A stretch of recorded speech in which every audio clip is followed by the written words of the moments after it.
Hello friends. Did you know that nearly 80% of those who watch my videos aren't subscribed? If you enjoy the content, I'd truly appreciate it if you hit that subscribe button. It helps a lot. Also, don't forget to leave a like and share your thoughts in the comments. Your interaction not only supports the channel's growth, but also helps these stories reach more people. Thank you all for being here. By the way, where are you watching from? Let me know in the comments. The sound of jingling keys echoes through the concrete corridor as I make my way to the evidence room. It's 11:47 p.m., and I'm alone in the basement of the precinct. 31 years I've been doing this job, and I still can't sleep some nights. The fluorescent lights buzz overhead, casting that sickly yellow glow that makes everything look like it's already dead. My name's Frank Morrison, and I'm the evidence custodian for the Riverside County Sheriff's Department. Been keeping track of other people's nightmares for 3 decades now.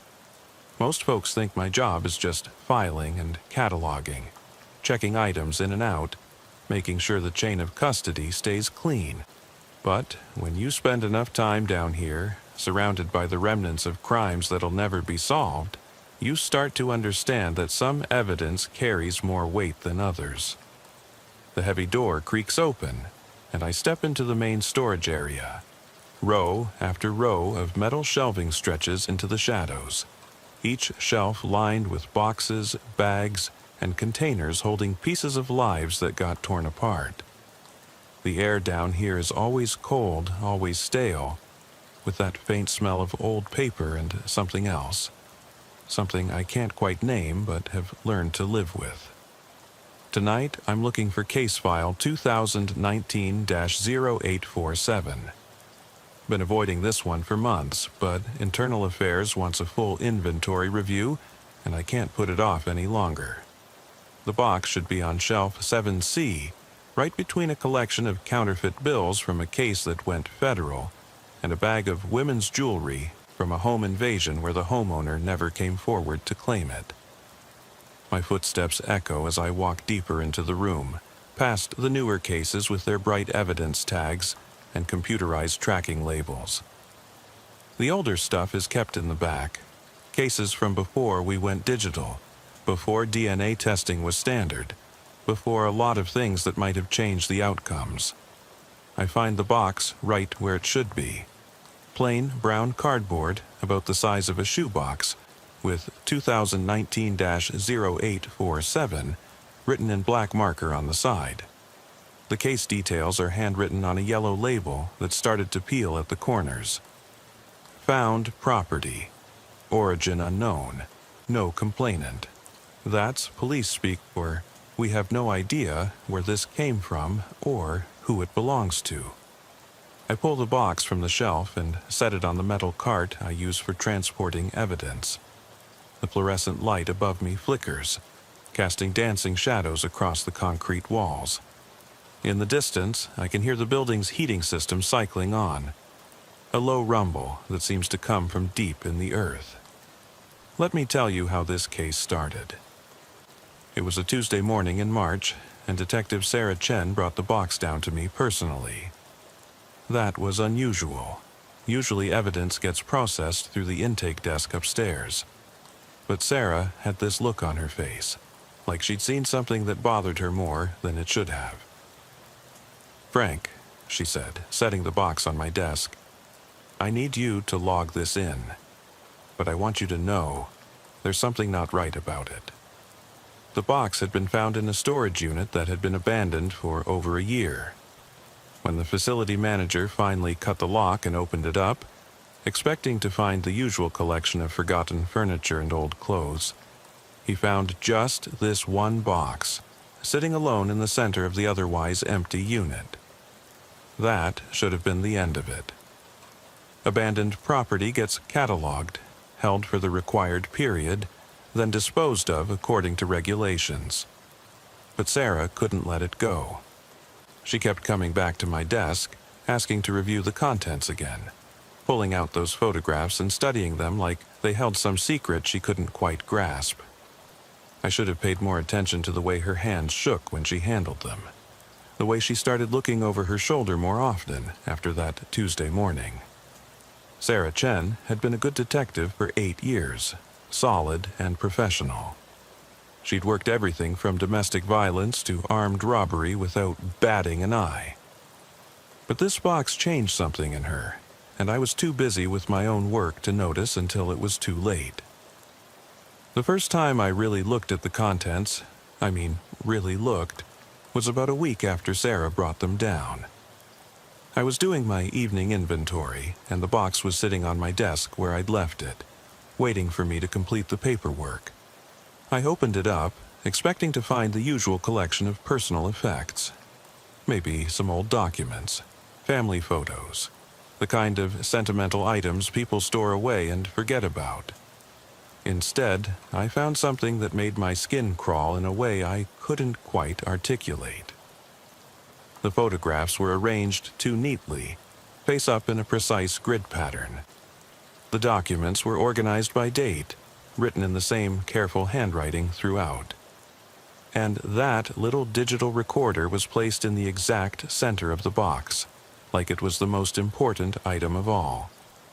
I opened the box now, 6 months after that conversation with Sarah. The contents are exactly as I remember them. A collection of photographs, some documents, and a small digital recorder. Nothing that should be particularly disturbing, but there's something about the way they're arranged. Too neat, too intentional. The photographs are what got to Sarah, I think. They're not crime scene photos or anything like that. They're just pictures of ordinary people going about their daily lives. A woman getting coffee at a drive-thru. A man walking his dog in what looks like a suburban neighborhood. A teenage girl waiting at a bus stop, backpack slung over her shoulder. But here's the thing that makes your skin crawl. Every single person in these photographs is looking directly at the camera. Not posing for it, not smiling, just staring with this expression that's hard to describe. Like they knew they were being watched but couldn't do anything about it. I pick up one of the photographs, holding it under the harsh light. The woman in the coffee shop photo has dark hair and is wearing a blue sweater. She's looking through the passenger window of what must be the photographer's car, and there's something in her eyes. Fear, maybe, or resignation. The timestamp in the corner says it was taken at 7:23 a.m. on a Tuesday. The documents in the box are even stranger. They're handwritten notes, all in the same careful script, describing the daily routines of various people. Tuesday. Subject A leaves for work at 7:45 a.m., takes Route 34 to the industrial district. Stops at the Shell station on Maple Street every morning for coffee and a newspaper. Always pays in cash. Always parks in the same spot. There are dozens of these notes covering different people over what appears to be several months. The level of detail is obsessive. What time they wake up, what they eat for breakfast, which route they take to work, who they talk to when they go to bed. It's like someone was studying these people, learning their patterns, preparing for something. I set the photos aside and pick up the digital recorder. It's an older model, the kind you might find at an office supply store. The battery is dead, but we had it checked by our tech guys when the case first came in. There are 47 audio files stored on it, each one labeled with a date and time. I listened to a few of them when Sarah first brought the box down. They're recordings of conversations, phone calls by the sound of it. But here's the disturbing part. Only one side of each conversation is audible. You can hear a man's voice, always calm and measured, responding to someone you can't hear. "Yes, I understand," he says in one recording. Tuesday at 7:30, the blue sweater. No, she won't be expecting it. In another, the timing has to be perfect. She takes the same route every day. The construction zone on Elm Street would be ideal. The voice is educated, middle-aged, speaking with the kind of casual confidence that comes from years of practice. There's no emotion in it, no urgency or excitement. He talks about these people like they're items on a grocery list, things to be checked off and disposed of. But what really gets to me is the background noise in these recordings. You can hear the sounds of normal life. Traffic, children playing, the distant hum of air conditioning. This man is conducting these conversations from ordinary places, surrounded by ordinary people who have no idea what's being discussed just a few feet away from them. He's hiding in plain sight, planning something terrible while the world goes about its business around him. I reach for the recorder, then hesitate. There's something about this case that's gotten under my skin more than most. Maybe it's the photographs, the way those people are looking at the camera like they know something terrible is about to happen. Maybe it's the clinical tone of those recorded conversations, the way the voice talks about human beings like they're chess pieces to be moved around a board. Or maybe it's the fact that we've never been able to identify a single person in those photographs, never been able to match the handwriting to anyone in our database, never been able to trace the source of any of this material. Sarah Chen started having nightmares about 3 weeks after she brought me the box. She mentioned it casually at first, the way people do when they're trying to convince themselves that something isn't important. Had the strangest dream last night, she'd say, then describe seeing faces in her bedroom window, hearing footsteps in her hallway, feeling like someone was watching her even when she knew she was alone. I should have recognized the signs. I'd seen other detectives crack under the pressure of cases that got too personal, too close to home. But Sarah was different. She was methodical, logical, the kind of cop who followed procedures and trusted the system to work. The nightmares got worse. She started coming to work early, staying late, finding excuses to be in the building when she should have been home with her family. She'd wander down to the evidence room, ostensibly to check on other cases, but she always ended up standing in front of shelf 7C, staring at that plain brown box like it held the answers to questions she was afraid to ask.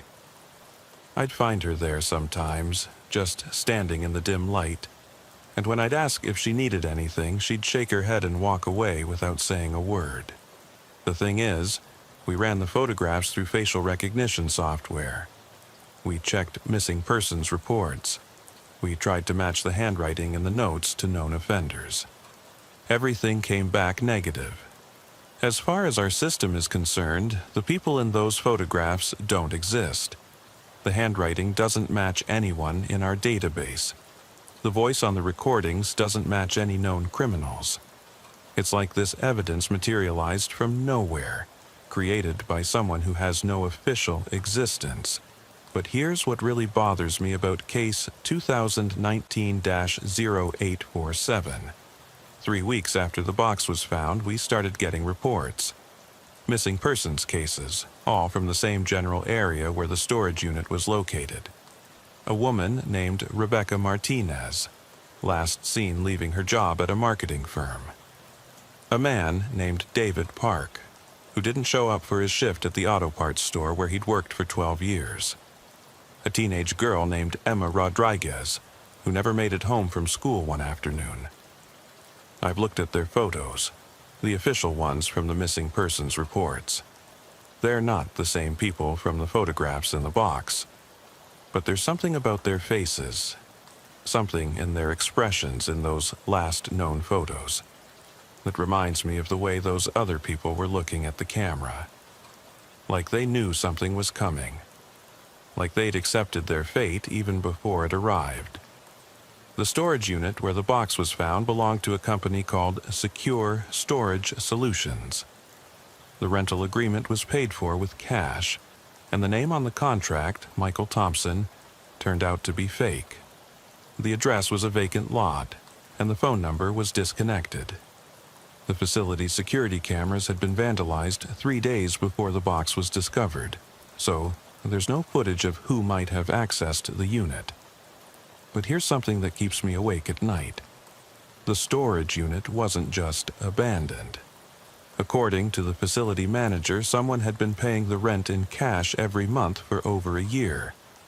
The payments would arrive in a plain manila envelope, slipped under the office door in the middle of the night.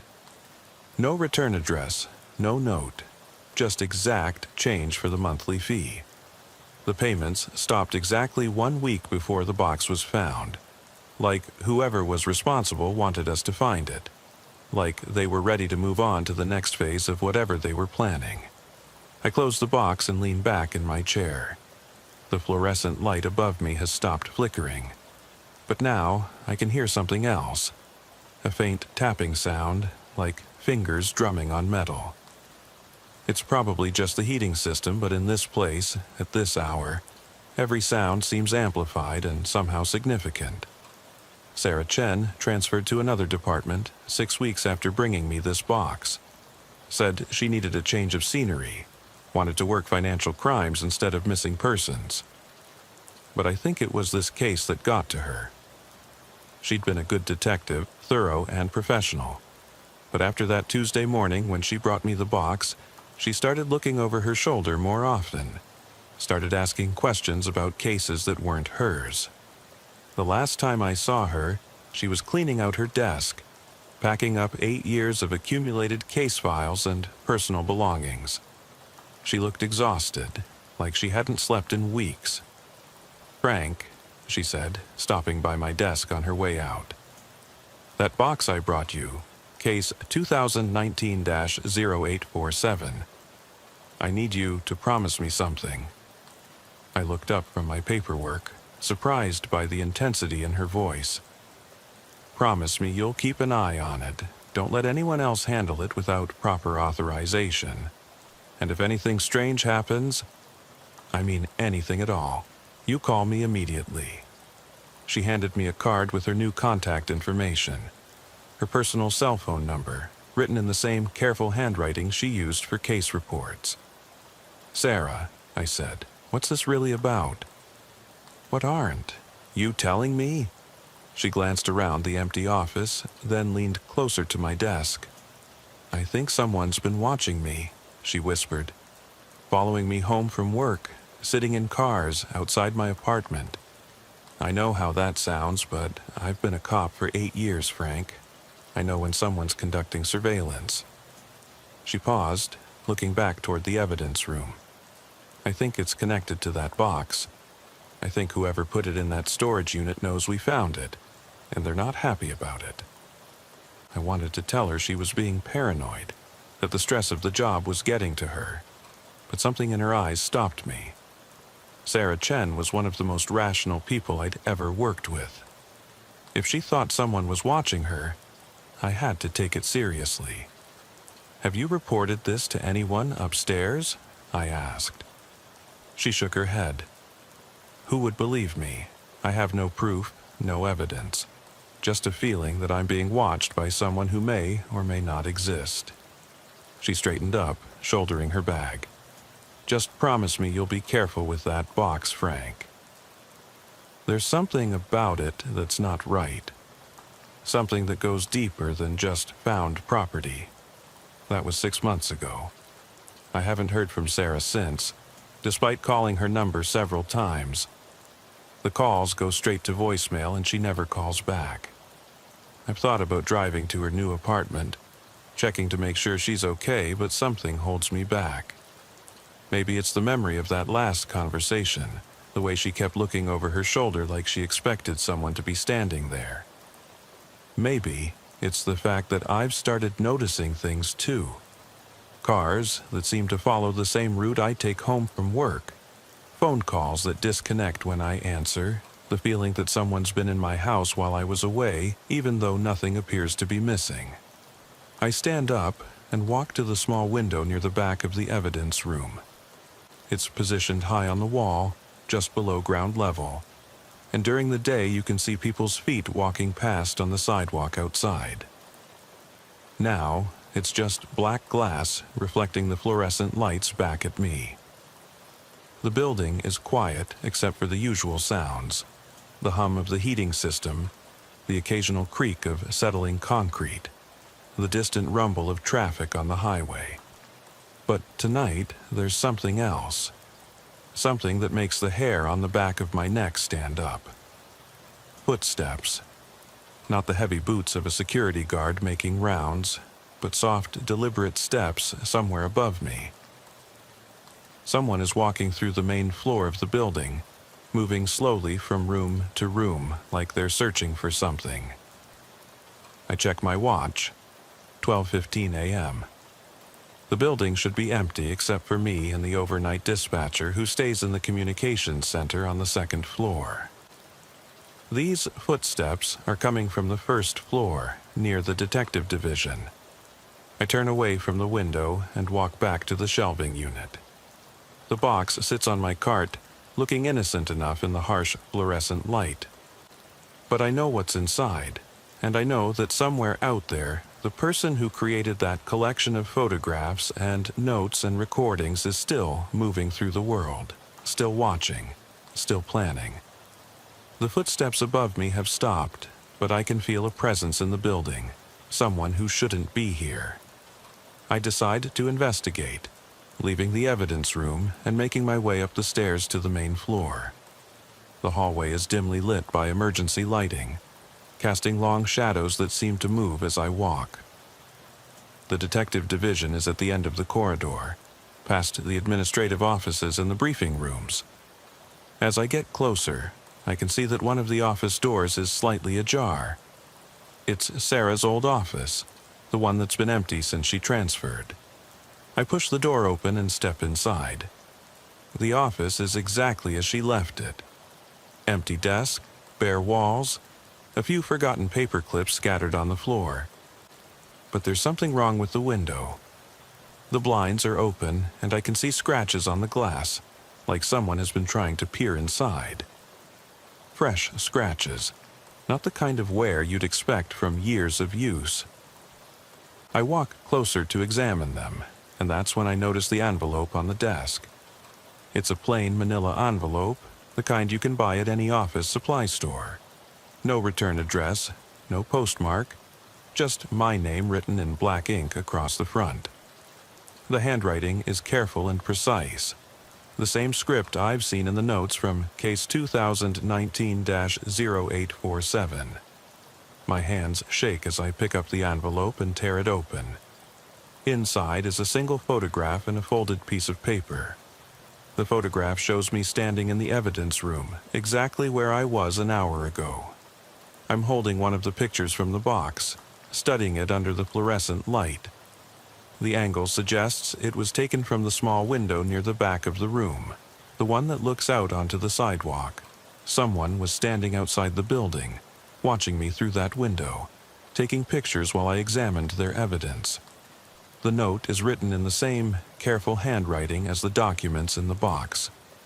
It says, "Mr. Morrison, I hope you're enjoying your review of case 2019-0847.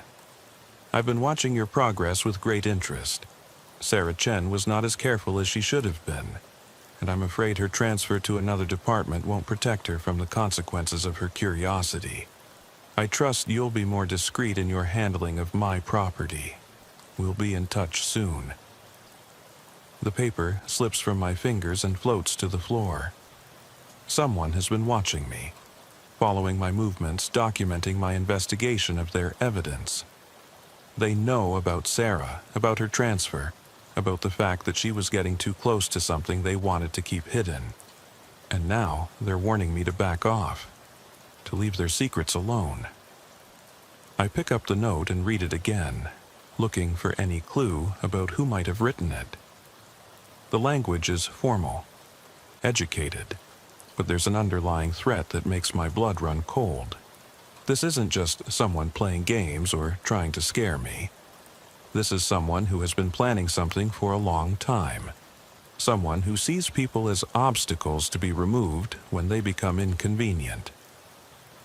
I think about Sarah, about the way she looked when she cleaned out her desk, the fear in her eyes when she talked about being watched.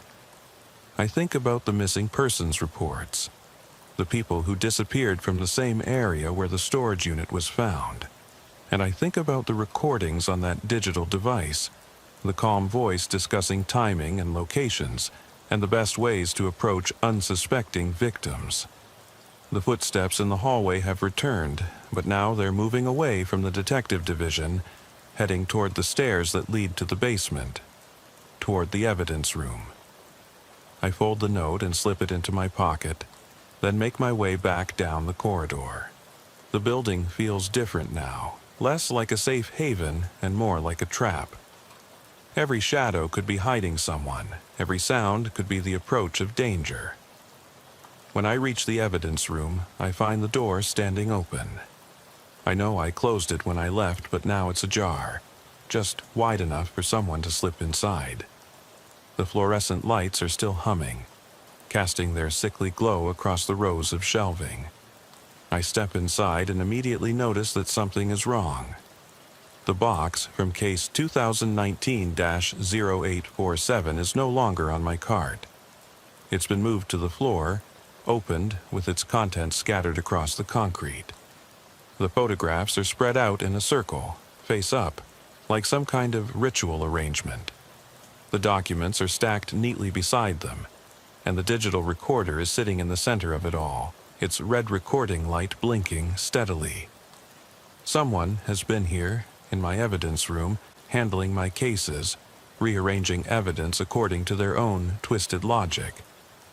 I kneel down beside the scattered contents, careful not to disturb anything that might be considered a crime scene. The photographs look different now that they're arranged this way.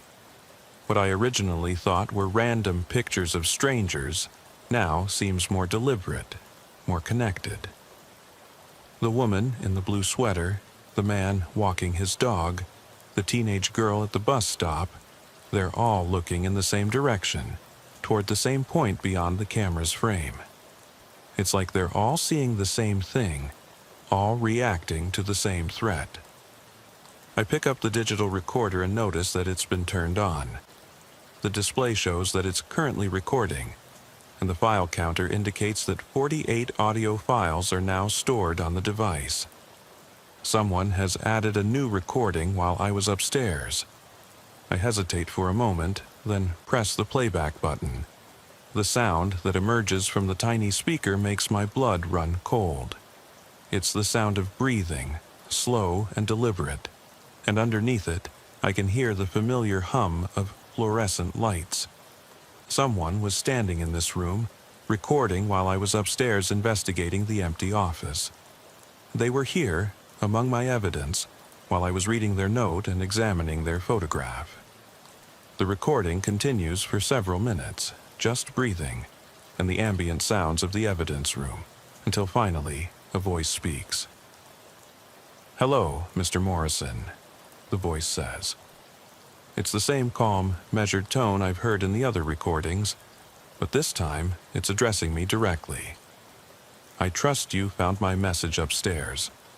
I wanted to demonstrate how easily I can access your workplace, your evidence, your life. The security in this building is quite inadequate, don't you think? A simple matter of timing and observation." The voice pauses, and I can hear papers being shuffled, items being moved around. "I've been watching your work for quite some time now. Sarah Chen was merely the beginning.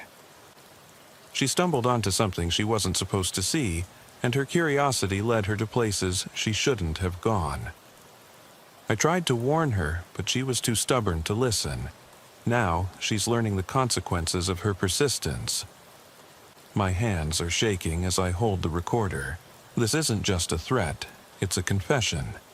This person is admitting to doing something to Sarah, to the missing persons from the area around the storage unit, to God knows how many other people over the years. And they're telling me that I'm next on their list if I don't back off. "You have a choice to make, Mr. Morrison," the voice continues. "You can follow Sarah's example and continue your investigation, in which case you'll share her fate. Or you can be smart, file your report with Internal Affairs, and forget this case ever existed. The evidence will disappear, the files will be lost, and you can go back to your quiet life in the basement, cataloging other people's nightmares. The recording ends with the sound of footsteps moving away from the microphone, then silence. I set the recorder down and look around the evidence room, suddenly aware of how isolated I am down here. How easy it would be for someone to trap me in this concrete tomb. The door could be locked from the outside, the phone lines could be cut, and no one would find me until morning, if they found me at all. I gather up the scattered photographs and documents, trying to restore some order to the chaos, but my hands won't stop shaking. Each picture seems to accuse me of failure, of not protecting the people who trusted the system to keep them safe. The careful handwriting in the notes mocks my inability to identify their author, to prevent whatever terrible things they've planned.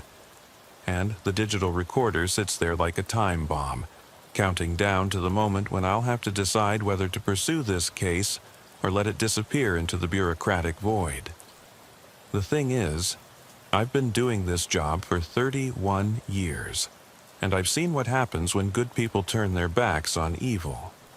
I've cataloged the evidence from unsolved murders, from missing persons cases that went cold, from crimes that were forgotten because they were too difficult or too dangerous to investigate. I've watched families lose hope, watched justice slip away because someone decided it was easier to file a report and move on. But I've also seen what happens to cops who get too close to cases like this. They transfer to other departments. They take early retirement, they disappear into the night and are never heard from again. Sarah Chen was one of the good ones, and if this voice is telling the truth, she's already paying the price for her curiosity. How many others have made the same choice, only to find that some secrets are too dangerous to uncover? I look at the photographs again, at the faces of these ordinary people who were marked for death by someone who saw them as nothing more than subjects to be studied and eliminated. They deserved better than this. They deserved justice, protection, someone who would fight for them even when the fight seemed hopeless. But am I that person? Am I willing to risk everything to bring this monster to justice, knowing that it might cost me my life? The fluorescent lights above me flicker, and for a moment the room is plunged into darkness. In that brief instant, I imagine I can see shapes moving in the shadows, hear footsteps approaching from the corridor outside. When the lights stabilize, I'm alone again, but the feeling of being watched persists. Someone is out there, waiting to see what I'll do next, ready to add my name to their list of victims if I make the wrong choice. I put the evidence back in the box and return it to shelf 7C, but I know this isn't over. The person who left that recording expects an answer, and they won't wait forever. I can feel the weight of their attention pressing down on me, the knowledge that every decision I make from now on could be my last. The evidence room, which has been my sanctuary for 3 decades, now feels like a cage, and I'm the mouse waiting to see if the cat will pounce. I make my way back to my desk, but I can't concentrate on anything else. The note is still in my pocket, and I can feel it there like a physical weight, a reminder of the choice I have to make. I pull it out and read it again, looking for any detail I might have missed, any clue that might lead me to the person who wrote it. The handwriting is too generic, too practiced to reveal much about its author. It's the kind of script you might learn in a penmanship class, designed to be legible but anonymous. The phone on my desk rings, and I jump at the sound. It's after midnight, and I rarely get calls this late unless there's an emergency. I hesitate for a moment, then pick up the receiver. Evidence room, Morrison speaking. There's silence on the other end, then the sound of breathing, slow and deliberate. The same breathing I heard on the recording. "I trust you found my gift," the voice says. It's definitely the same person, speaking in that same calm, measured tone. I wanted to make sure you understood the seriousness of your situation. Sarah Chen thought she was clever, thought she could outsmart me. She was wrong. "What did you do to her?" I asked, trying to keep my voice steady. Where is she? Sarah is learning that curiosity can be dangerous, the voice replies. She's alive for now, but her situation is precarious. It could change at any moment depending on the choices that other people make. Your choices, Mr. Morrison. The line goes quiet for a moment, and I can hear what sounds like traffic in the background, the distant hum of a city at night. I'm calling from a payphone downtown, the voice continues, as if reading my thoughts. Old-fashioned but effective. No way to trace the call, no digital footprints to follow. I've learned to be careful over the years. What do you want from me? I ask. I want you to understand that this case is bigger than you realize. The evidence you've been examining, the photographs, the notes, the recordings, they're just the beginning. There are others, Mr. Morrison, many others. People who have been watching, studying, planning for years, and we don't appreciate interference. The use of the word "we" sends a chill down my spine. This isn't just one person acting alone. It's a network, a group of people who have been working together to do God knows what. The missing persons cases, the abandoned storage unit, the careful surveillance. It's all part of something much larger and more organized than I imagined. The storage unit was a test, the voice continues. We needed to see how the local police would react to certain types of evidence. Sarah Chen was more thorough than we expected, and you've been more persistent than we hoped. But every test has its limits, and you've reached yours. I can't just ignore this, I say. People are missing. People are dead. I took an oath to protect and serve, and that includes bringing criminals to justice. Noble words, the voice says, and I can hear the smile in it. But you're not a detective, Mr. Morrison. You're a custodian. Your job is to maintain the evidence, not to solve crimes, and if you continue to overstep your boundaries, you'll find yourself in the same situation as Detective Chen. The line goes dead, and I'm left staring at the phone in my hand. The silence in the evidence room feels oppressive now, like the walls are closing in around me. I know I should call someone. My supervisor, the FBI, anyone who might be able to help. But who would believe me? I have no proof that this phone call ever happened. No evidence that Sarah is in danger except for the word of someone who admits to being a criminal. I walk back to shelf 7C and look at the box containing case 2019-0847. Inside are the photographs of people who may already be dead, the notes describing their final days, the recordings of conversations planning their deaths. And now I have to decide whether to add my name to that list by continuing my investigation, or to let it all disappear into the bureaucratic maze of police procedure. The smart thing to do would be to file my report with Internal Affairs, recommend that the case be closed due to lack of evidence, and go back to my quiet life in the basement. I could retire in a few years, take my pension, and try to forget about the people whose faces stare out from those photographs. I could tell myself that I did my job, that I followed procedure, that what happened to them wasn't my responsibility. But I know I won't be able to forget. Those faces will haunt me for the rest of my life, and every time I read about another missing person or unsolved murder, I'll wonder if it's connected to this case. I'll wonder if I could have prevented it by being brave enough to pursue the truth, no matter where it led. The fluorescent lights above me are starting to flicker again, and I can hear that tapping sound in the distance. Fingers drumming on metal, or maybe footsteps on concrete. Someone is still in the building, still watching, still waiting to see what I'll do next. I think about Sarah, about the fear in her eyes when she talked about being followed, about the way she looked over her shoulder like she expected someone to be there.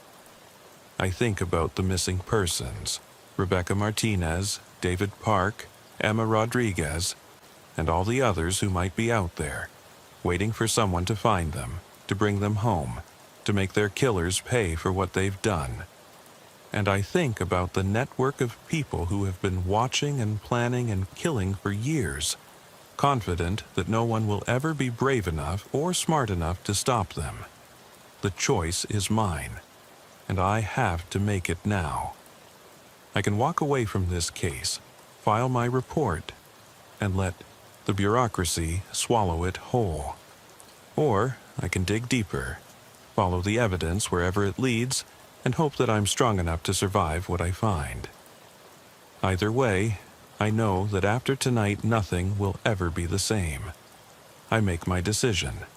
I walk to the filing cabinet where I keep my personal copies of case files, the ones that don't officially exist, but help me keep track of patterns and connections that might otherwise be lost.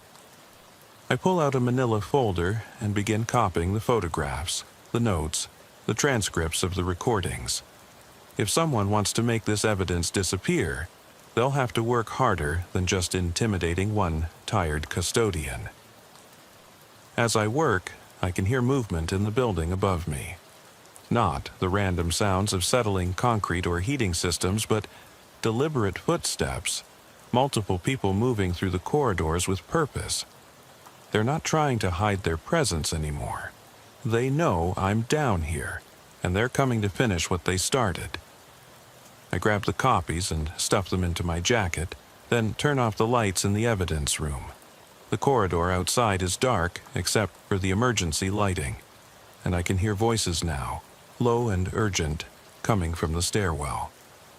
I count at least 3 different speakers, all men, all discussing the best way to get to the basement without being seen by the security cameras. There's a service elevator at the far end of the corridor, one that's rarely used and connects to the parking garage. If I can reach it without being seen, I might be able to get out of the building and find help. But first, I need to make sure that Sarah's fate, whatever it is, doesn't remain a secret. I pull out my phone and send a text message to every contact I have in law enforcement, including the FBI field office in the state capital. The message is simple. Case 2019-0847. Evidence room. Send help. The voices in the stairwell are getting closer. I can hear them planning their approach, dividing up responsibilities, making sure that no one escapes. These aren't random criminals or opportunistic killers. They're organized, professional, and they've done this before. Sarah was right to be scared, and she was right to transfer to another department. But it wasn't enough to save her, and it won't be enough to save me unless I'm smarter than she was. I make my way toward the service elevator, staying close to the wall and moving as quietly as possible. The emergency lighting casts strange shadows, and every corner could be hiding someone waiting to grab me.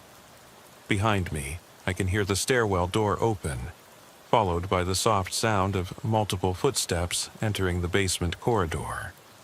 The service elevator is still 50 feet away when I hear the first voice behind me. "He's not in the evidence room," someone says in a low whisper. "Check the other storage areas. He has to be down here somewhere." I press myself against the wall and try to become invisible, but I know it's only a matter of time before they find me. The corridor is long and narrow, with nowhere to hide and only one exit at each end. I reach the elevator and press the call button, praying that it won't make too much noise when it arrives. The mechanical sounds seem impossibly loud in the quiet basement, and I'm sure that everyone in the building can hear them. The footsteps behind me have stopped, and I know they've heard it too. They're coming toward me now, moving faster, no longer concerned about stealth. The elevator doors open just as I see the first flashlight beam sweep around the corner behind me. I step inside and frantically press the button for the parking garage, but the doors seem to take forever to close. In those eternal seconds, I can see 3 figures running down the corridor toward me, their faces hidden in shadow, but their intent unmistakable. The doors finally slide shut, and I feel the elevator begin to move. but I know this reprieve is temporary. They'll be waiting for me when I reach the garage, or they'll find another way to cut off my escape. The copies of the evidence are still in my jacket, and I realize that they represent the only hope of exposing this network of killers. If something happens to me, these documents need to survive. The elevator reaches the parking garage, and the doors open to reveal an empty concrete space filled with police vehicles. My own car is parked near the far wall, but I can see movement in the shadows between the parked cars. They're already here, positioned to intercept me no matter which direction I choose. I step out of the elevator and immediately hear footsteps echoing from multiple directions. "Mr. Morrison," a voice calls out from somewhere in the darkness. It's the same calm tone I've heard on the recordings, but now there's an edge to it. A note of impatience. This doesn't have to be difficult. We just need to talk, to explain the situation more clearly. Come out where we can see you, and no one will get hurt. I duck behind a patrol car and try to think. My own vehicle is too far away, and they've obviously anticipated that I would try to reach it. The garage has 2 exits, one that leads to the street, and another that connects to the building's main lobby. Both are probably being watched, but there's a third option, one that they might not have considered. The garage connects to the old tunnel system that was built when the building was constructed in the 1960s. The tunnels were designed to provide secure access between the police station and the courthouse next door, but they've been abandoned for years. Most people have forgotten they exist, but I've had to store evidence down there occasionally when the main room was full. I make my way toward the maintenance area at the back of the garage, staying low and using the parked cars for cover. Behind me, I can hear them coordinating their search, calling out positions and areas that have been cleared. They're thorough and methodical, but they're also focused on the obvious escape routes. The tunnel entrance is hidden behind a utility door that most people assume leads to a janitor's closet. I reach the door and try the handle. It's unlocked, just as I hoped. The tunnel beyond is pitch black and smells of stagnant water and decay, but it represents my only chance of escape. I step inside and close the door behind me, then use my phone's flashlight to navigate the narrow passage. The tunnel is longer than I remembered, and in worse condition. Water drips from the ceiling, and I can hear the scurrying of rats in the darkness ahead. But behind me, the sound of voices is getting fainter. They haven't found the tunnel entrance yet, but it's only a matter of time. I need to move faster. Halfway through the tunnel, my phone buzzes with a text message. For a moment, I think it might be a response to my earlier plea for help, but when I look at the screen, I see that it's from Sarah's number. The message is simple. "Frank, they have me. Don't trust anyone. The network goes higher than you think. Check storage unit 247 at Riverside Self-Storage. Evidence is hidden there. Tell no one until you know who to trust." My hands are shaking as I read the message. Sarah is alive, but she's obviously in immediate danger. The fact that she's been able to send this text suggests that she's found a way to communicate without her captors knowing. But it also means that time is running out. If there's evidence hidden in another storage unit, it might be the key to exposing this entire conspiracy. I reach the end of the tunnel and find myself in the basement of the courthouse. The building is closed for the night, but the security here is minimal compared to the police station. I make my way to the parking lot and realize that I need transportation. My car is back at the police station, surrounded by people who want to kill me. But I remember seeing Sarah's car in the courthouse parking lot earlier this week. She had court testimony scheduled and left it here overnight when she got a ride back to the station with another detective. If she still has it parked here, and if I can find her keys, I might have a way to reach the storage facility. I find her car in the far corner of the lot, an older sedan that blends in with the other civilian vehicles. Sarah always kept a spare key in a magnetic box attached to the frame. A habit that other cops had teased her about, but one that might save my life tonight. I feel around under the car until I find the small metal container, and sure enough, the key is inside. As I start the engine, I realize that I'm crossing a line that I can never uncross. By taking this car, by pursuing this investigation, I'm committing myself to a path that will either expose a network of killers or get me killed in the process. There's no going back to my quiet life in the evidence room, no returning to the safety of bureaucratic routine. The storage facility is across town, in an industrial area where the security is minimal, and the surveillance cameras are either broken or fake. It's the perfect place to hide evidence that could bring down powerful people, the kind of place where secrets go to die. As I drive through the empty streets, I keep checking my mirrors for signs of pursuit, but the roads are empty except for the occasional late-night commuter. Riverside Self-Storage is a sprawling complex of concrete buildings and metal doors, surrounded by a chain-link fence that's more for show than security. Unit 247 is in the back corner, away from the main office and the few working streetlights. I park Sarah's car near the entrance and walk through the maze of storage units, using my phone's flashlight to read the numbers stenciled on each door. When I find Unit 247, I discover that the lock has been cut recently. The metal door slides up easily, revealing a space that's much larger than the unit where the original evidence was found.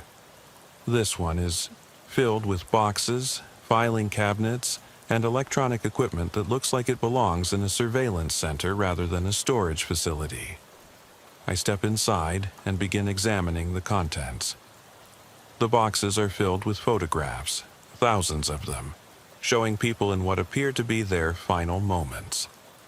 Unlike the clinical surveillance photos in case 2019-0847, these images capture the actual murders.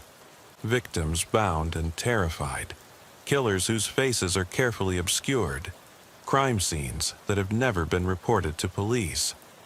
The filing cabinets contain detailed records of what can only be described as a murder-for-hire operation. Names, addresses, payment schedules, and method preferences are all meticulously documented. But what makes my blood run cold is the client list. These aren't random criminals hiring killers. They're businessmen, politicians, law enforcement officials, people with the power to make problems disappear and investigations go away. I find a section labeled Law Enforcement Assets and discover files on dozens of police officers, detectives, and federal agents who have been compromised, blackmailed, or eliminated. Sarah's file is there, along with detailed surveillance records covering the past 6 months. They knew about her investigation from the beginning, and they let her get close enough to the truth to identify her as a threat. My own file is thicker than I expected. They've been watching me for years, documenting my routines, my relationships, my weaknesses. There are photographs of me leaving work, shopping for groceries, eating dinner alone in my small apartment. They know everything about my life, and they've been planning for this moment longer than I realized. But the most disturbing discovery is a computer terminal that's still powered on, connected to what appears to be a secure network. The screen shows a map of the city with dozens of red dots scattered across it. Each dot represents an active target, and when I click on one, it brings up a detailed file on someone who's been marked for elimination. The files include real-time location data, suggesting that these people are being tracked through their phones, their credit cards, their digital footprints. I search for Sarah's name and find her file still active. According to the tracking data, she's being held in a warehouse on the outskirts of town, less than 10 miles from where I'm standing. The file indicates that her termination is scheduled for dawn, just a few hours from now. If I'm going to save her, I need to move quickly. But as I prepare to leave the storage unit, I realize that this discovery is bigger than just saving Sarah or exposing a few killers. This network has been operating for years, eliminating anyone who gets too close to the truth, corrupting the very people who are supposed to protect society from criminals like themselves. The evidence in this storage unit could bring down dozens of powerful people, but only if it reaches the right hands. I start copying files onto a flash drive I found in one of the boxes, but I know that time is running out. Dawn is less than 3 hours away, and if I don't reach Sarah before then, she'll become another unsolved disappearance, another case file that gets lost in the bureaucratic maze. The weight of all these secrets, all these lives that have been lost or destroyed, settles on my shoulders like a physical burden. As I work, I can hear vehicles approaching the storage facility. They've found me again, probably by tracking Sarah's car or monitoring the security cameras I thought were fake. I have to make a choice. Try to save Sarah and risk losing all the evidence, or protect the evidence and let Sarah die.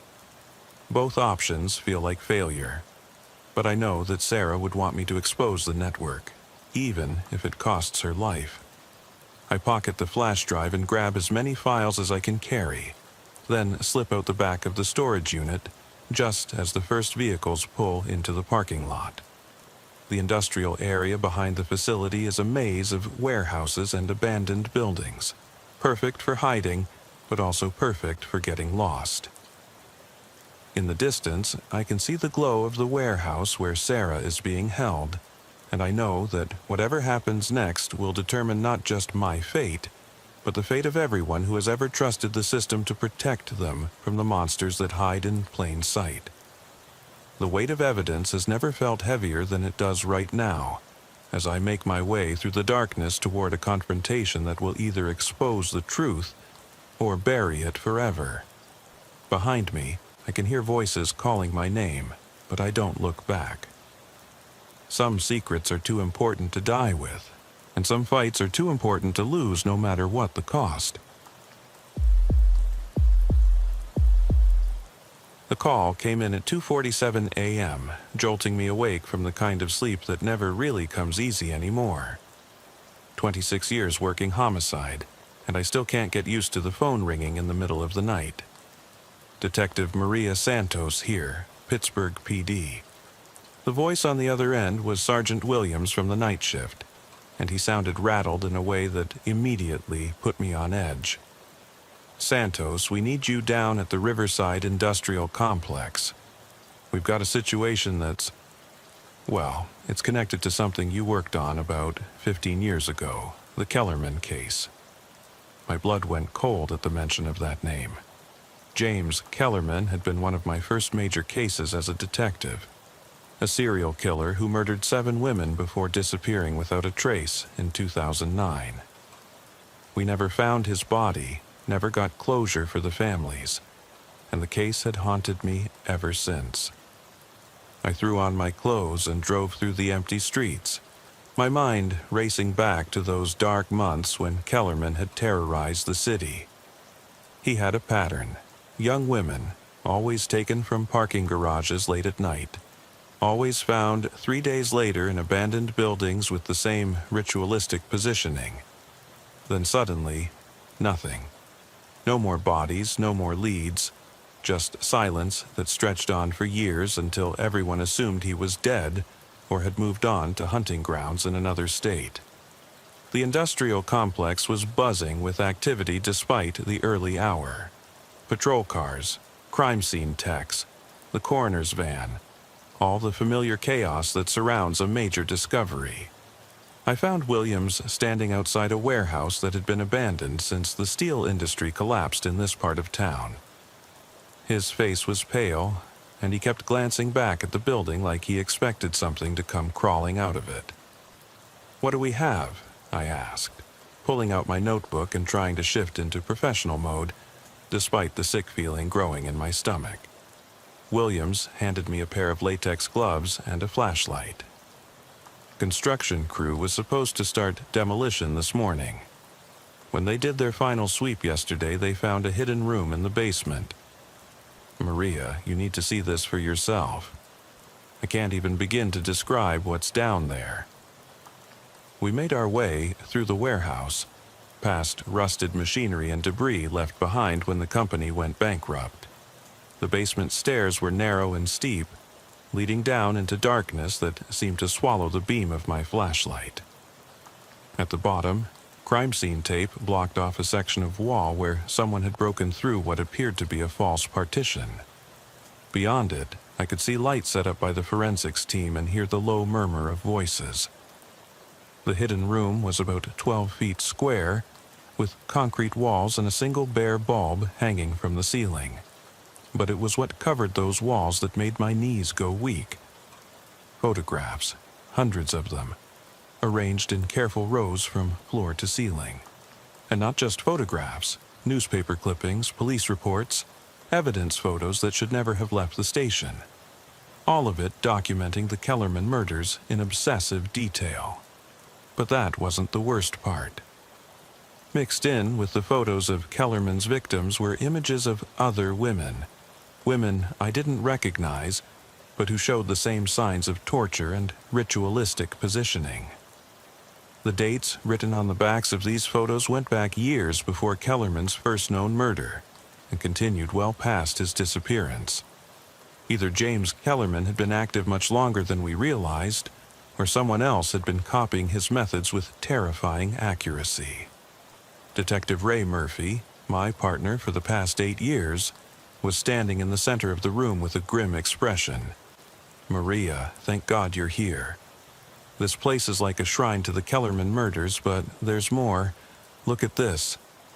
He led me to a metal desk in the corner where several items were laid out in evidence bags.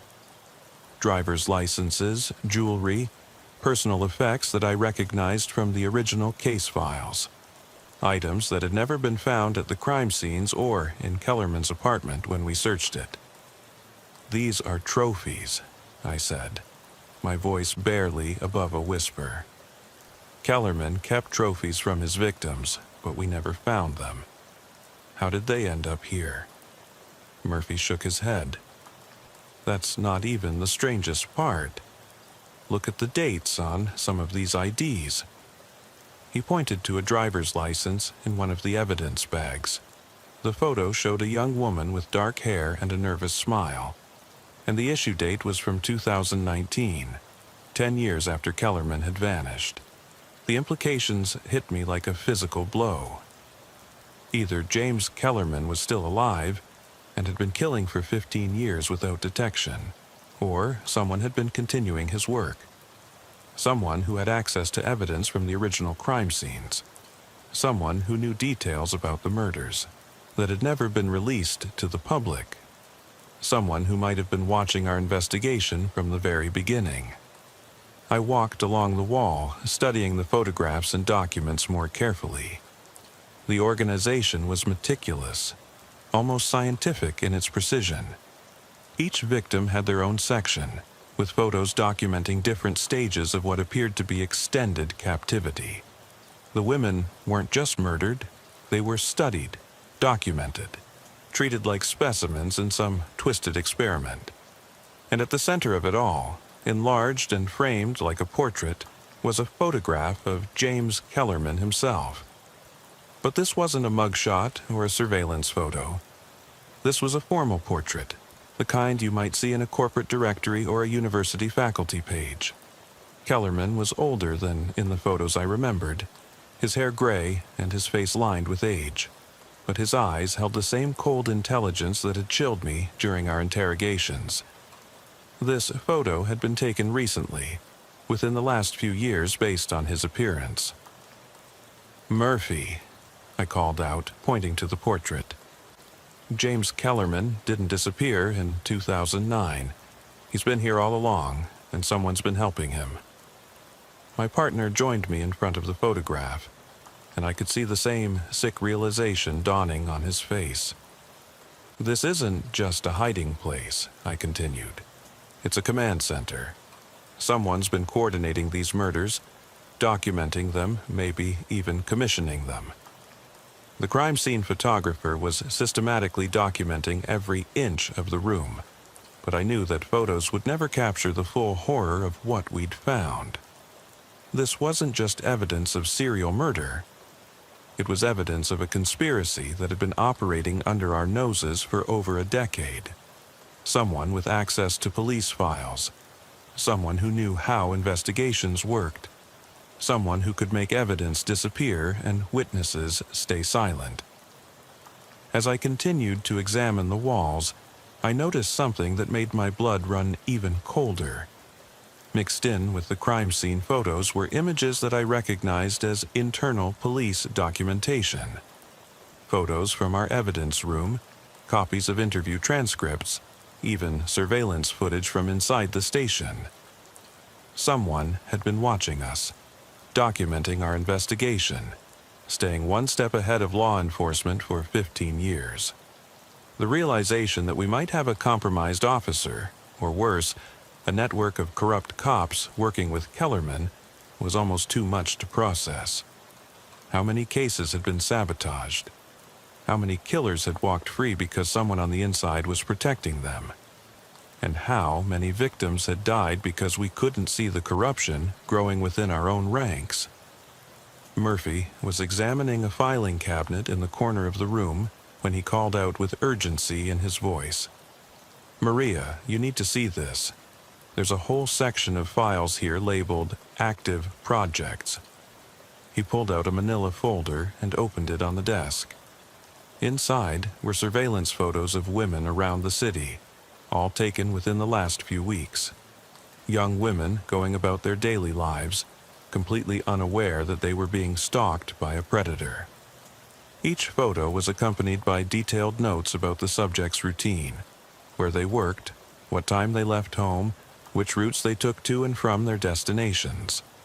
The handwriting was neat and methodical, the same careful script I'd seen in Kellerman's original journals.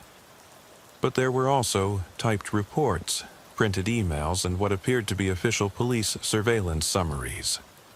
Multiple people were involved in gathering this intelligence. "Look at this," Murphy said, pointing to a photo of a young woman leaving what appeared to be a coffee shop. Jennifer Walsh, 24, works at the downtown branch of First National Bank. Lives alone in the Shadyside apartment complex on Maple Street.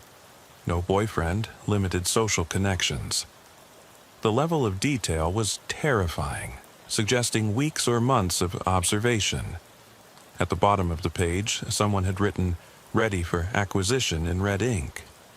I felt sick as I flipped through more files. There were at least a dozen women being actively stalked, their lives reduced to data points and vulnerabilities. But what made it worse was the realization that some of these surveillance photos had been taken from angles that suggested the photographer had police access. Parking lots, building security footage, even what looked like DMV photos. This wasn't just one killer working alone. This was an organized operation with resources and official backing. "Murphy, we need to get these photos to missing persons immediately. If these women are targets, they need protection." But even as I said it, I realized the problem we faced. If there were corrupt officers involved in this conspiracy, alerting the wrong people could put these women in even greater danger. We needed to be careful about who we trusted with this information. The filing cabinet contained more than just target files. There were financial records showing payments to various individuals, some with badge numbers that corresponded to officers in our department. Names I recognized, cops I'd worked with for years, all apparently receiving regular payments from an account tied to a shell corporation. The amounts were significant. Thousands of dollars per month. Enough to buy silence and cooperation from people who were supposed to be protecting the public. "Jesus Christ," Murphy whispered, holding up a payment ledger. "Look at these names. Rodriguez from Vice, Thompson from Robbery, even Captain Hayes from Downtown. Maria, this goes all the way to the top. They've been paying off cops across multiple divisions for years." The scope of the corruption was staggering. No wonder Kellerman had been able to operate for so long without being caught. He had eyes and ears throughout the department. People who could warn him about investigations, misplace evidence, or redirect resources away from getting too close to the truth.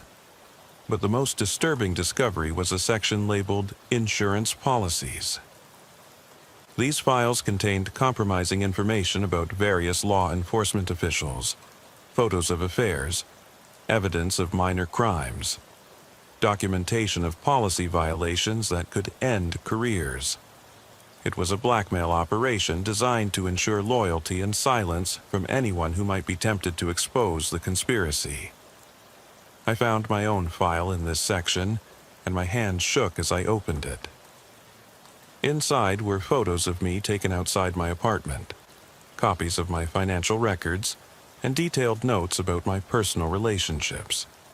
They knew about my divorce, my struggles with alcohol after particularly difficult cases, even my visits to the department psychologist.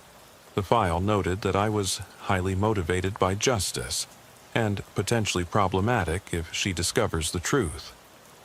"They've been watching all of us," I said, showing Murphy his own file. "Anyone who might pose a threat to their operation. They know our weaknesses, our pressure points, everything they'd need to control or eliminate us if necessary." The paranoia was starting to set in.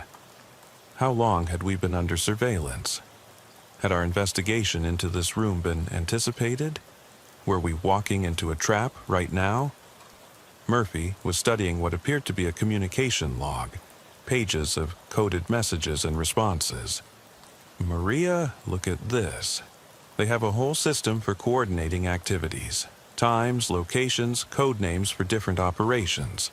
And some of these dates correspond with unsolved murders from the past 5 years. He ran his finger down a list of entries. February 15th, package delivered to Warehouse 7. That's the same date Rebecca Chen went missing from South Side. The realization hit us both at the same time. This wasn't just about James Kellerman and his original murder spree. This was an ongoing criminal enterprise that had been using his methods to eliminate targets for paying customers. Murder for hire, disguised as the work of a serial killer who was supposed to be dead or disappeared. It was brilliant in its simplicity and horrifying in its effectiveness. I walked back to the wall of photographs, looking at them with new understanding. The women weren't random victims chosen by a deranged killer. They were specific targets, eliminated for reasons that had nothing to do with Kellerman's original psychological profile. Some might have been witnesses to other crimes, others might have possessed information that threatened powerful people, and still others might have simply been in the wrong place at the wrong time. "We need to get out of here," I said suddenly, the feeling of being watched becoming overwhelming. "If they know we're here, if they've been monitoring our communications, then we're in immediate danger. We need to find a secure location and figure out who we can trust." But even as I said it, I realized that our options were limited. With corruption reaching into the highest levels of the department, there might be nowhere safe to turn. Murphy was photographing documents with his personal phone, trying to preserve evidence before it could disappear. "Maria, we need backup, but we can't use official channels. Maybe the FBI, state police, someone outside the local department who might not be compromised." The problem was that we had no way of knowing how far this conspiracy extended. If it included federal agents or state officials, we could be making the situation worse by involving them. As we prepared to leave the hidden room, I noticed something that chilled me to the bone. On the desk, partially hidden under other papers, was a recent surveillance photo of Murphy and me entering the warehouse. It was time-stamped less than 2 hours ago, meaning that someone had been watching us from the moment we arrived at the scene. They knew we were here. They knew what we'd discovered. and they were probably already planning their response. "Murphy?" I said, pointing to the photo. "We're not just investigating this conspiracy. We're the next targets." The weight of that realization settled over us like a heavy blanket. Everything we'd learned in this room, all the evidence of corruption and murder, meant nothing if we didn't survive long enough to expose it. And with enemies embedded throughout law enforcement, our chances of survival were looking increasingly slim. The sound of footsteps above us made us both freeze. Someone was in the warehouse, moving around with purpose, not trying to hide their presence. Either it was law enforcement responding to our call for additional support, or it was the people responsible for this horror show coming to clean up loose ends. Given what we'd discovered about corruption in the department, I wasn't optimistic about which option it was. "Turn off your radio," I whispered to Murphy, gesturing for him to follow me toward the back of the hidden room. If those footsteps belonged to compromised officers, they'd be monitoring our communications, waiting for us to call for backup that would never come. The room had seemed like a tomb when we first entered it, but now it felt like an actual trap, with only one way in or out and dozens of people who wanted us dead. The footsteps above were moving systematically through the warehouse, the heavy boots of multiple people conducting a thorough search.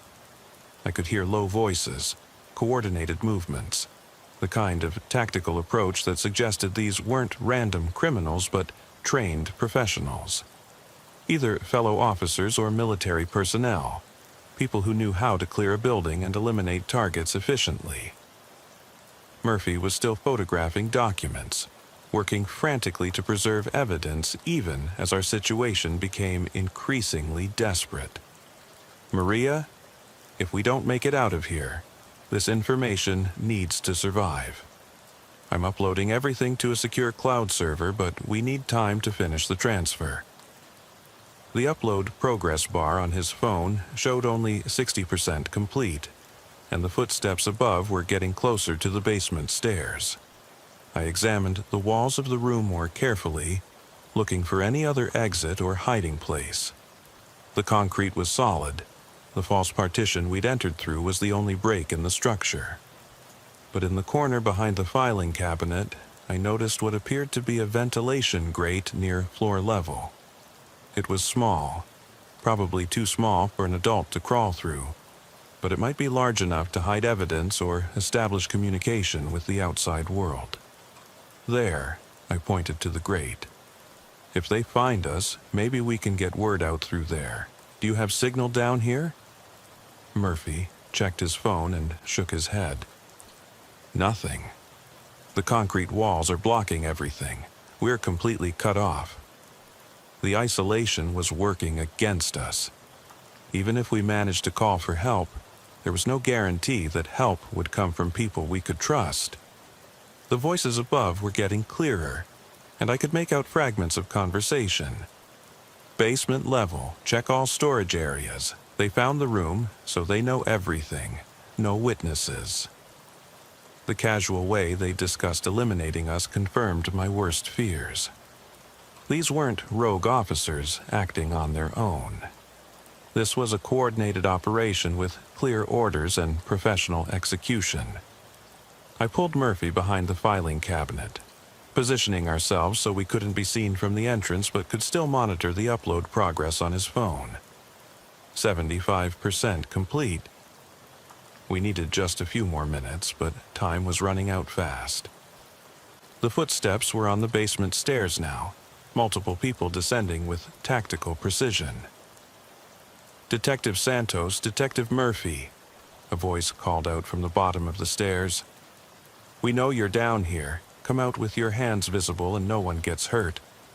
We just need to talk." I recognized the voice. Sergeant Rodriguez from the Vice Division, one of the names we'd seen on the payment ledgers. The betrayal cut deep, knowing that someone I'd worked with for years was involved in this conspiracy. Murphy's phone showed 90% upload complete. Almost there, I made a decision that could save lives or get us both killed. "Rodriguez," I called back. "We're here. We're coming out." I gestured for Murphy to stay hidden and continue the upload while I stepped into view of the basement entrance. If I could buy us a few more seconds, the evidence might survive even if we didn't. "Maria, good to see you," Rodriguez said, but his smile didn't reach his eyes. Behind him were 3 other officers I didn't recognize, all wearing tactical gear and carrying weapons. "We got your call about discovering evidence related to the Kellerman case. Command sent us to secure the scene and escort you both back to the station for debriefing."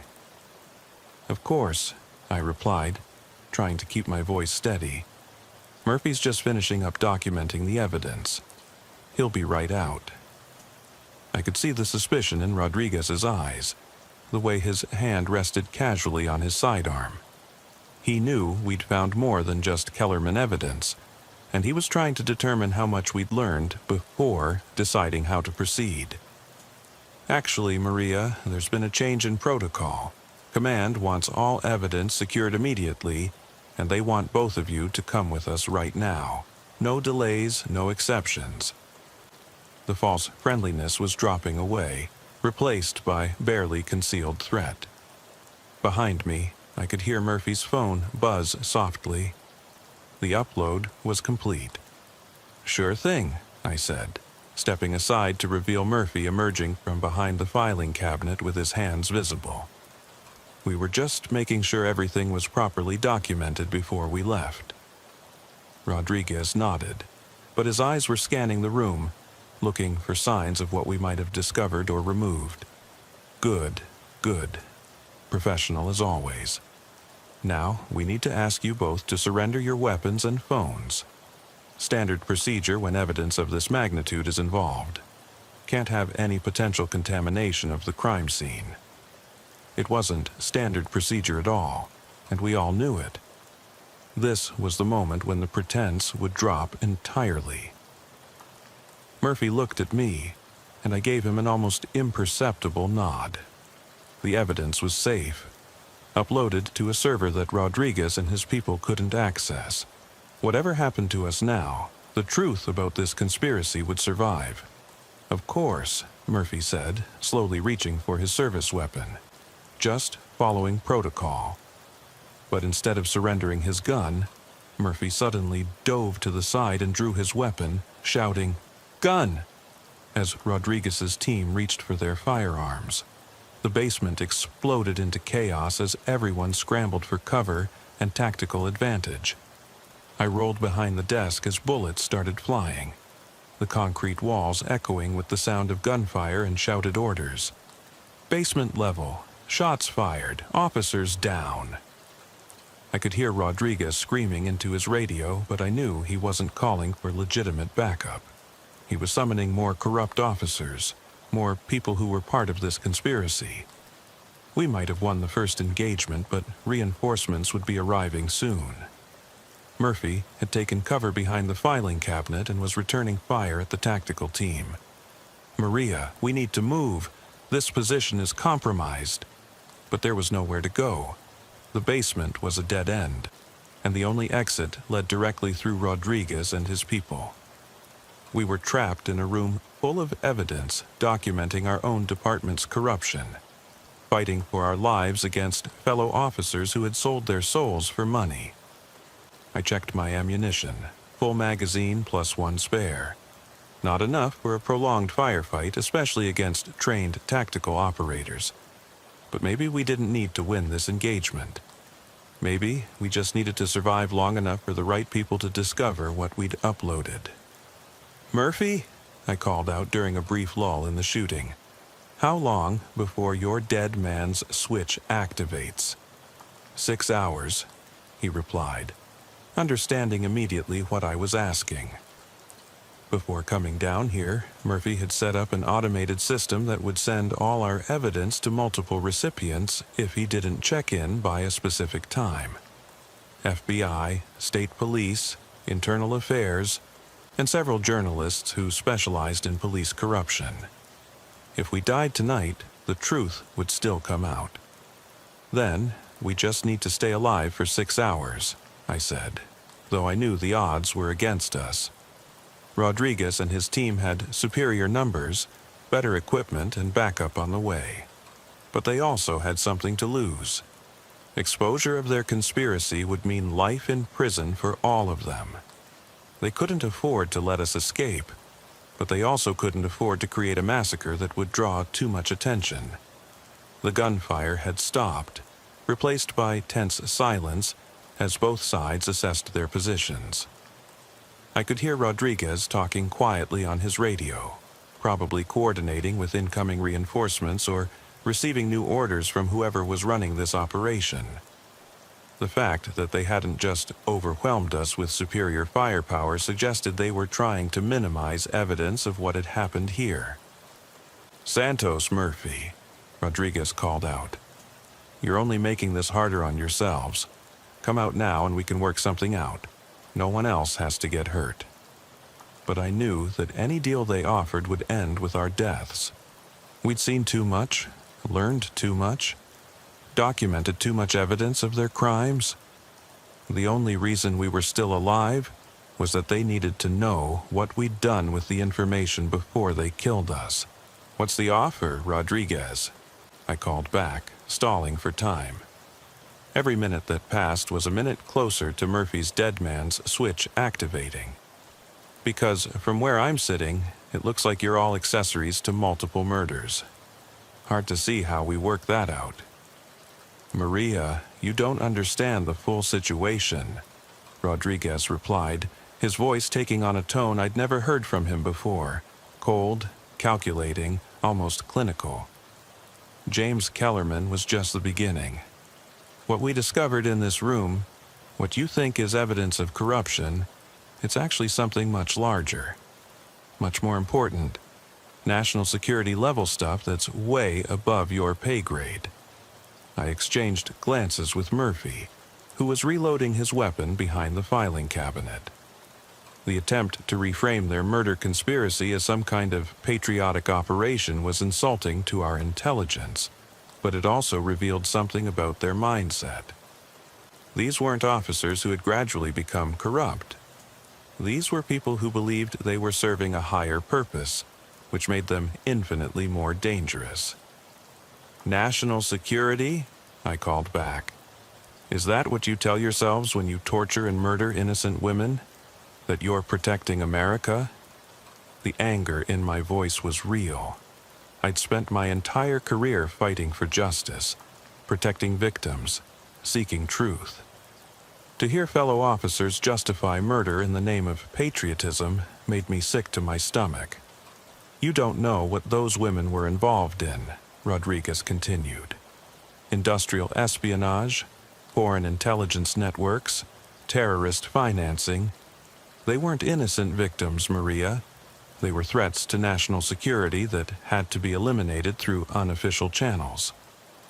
Kellerman provided the perfect cover. Deaths that looked like the work of a known serial killer, rather than targeted assassinations. The pieces were starting to come together in a way that made the situation even more terrifying. This wasn't just local corruption or even a murder-for-hire operation. This was some kind of off-the-books intelligence operation, using local law enforcement as cover for extrajudicial killings. People connected to foreign governments, corporate espionage, or terrorist organizations were being eliminated by a shadow network that operated outside any legal oversight. "And what about the officers on your payroll?" Murphy called out. "Are they all part of this national security operation, or are they just criminals who got bought off?" The silence that followed suggested he'd hit a nerve. Not everyone involved in this conspiracy was a true believer. Some were just corrupt cops who had been recruited or blackmailed into providing support services. "The operation requires certain accommodations from local law enforcement," Rodriguez admitted. "Access to evidence rooms, crime scene manipulation, witness intimidation. Not everyone needs to know the full scope of what we're doing. just their specific role in supporting it. The payments ensure cooperation and silence.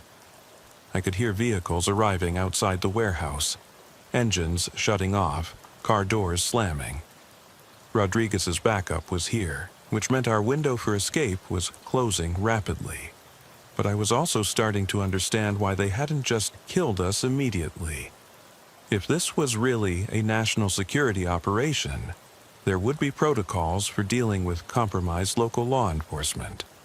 They might try to recruit us rather than eliminate us. Maria, Ray, Rodriguez continued, you're both good cops with solid records. You could be assets to this operation instead of obstacles. Think about what you could accomplish with unlimited resources. No bureaucratic restrictions, the ability to actually make a difference in protecting this country from its enemies. The recruitment pitch was exactly what I'd expected, but it also revealed their desperation. They couldn't afford to kill 2 detectives without a very good explanation, especially after we'd been investigating the Kellerman case. Too many people knew we were here. Too many questions would be asked. They needed us to either join their conspiracy or disappear in a way that wouldn't raise suspicions.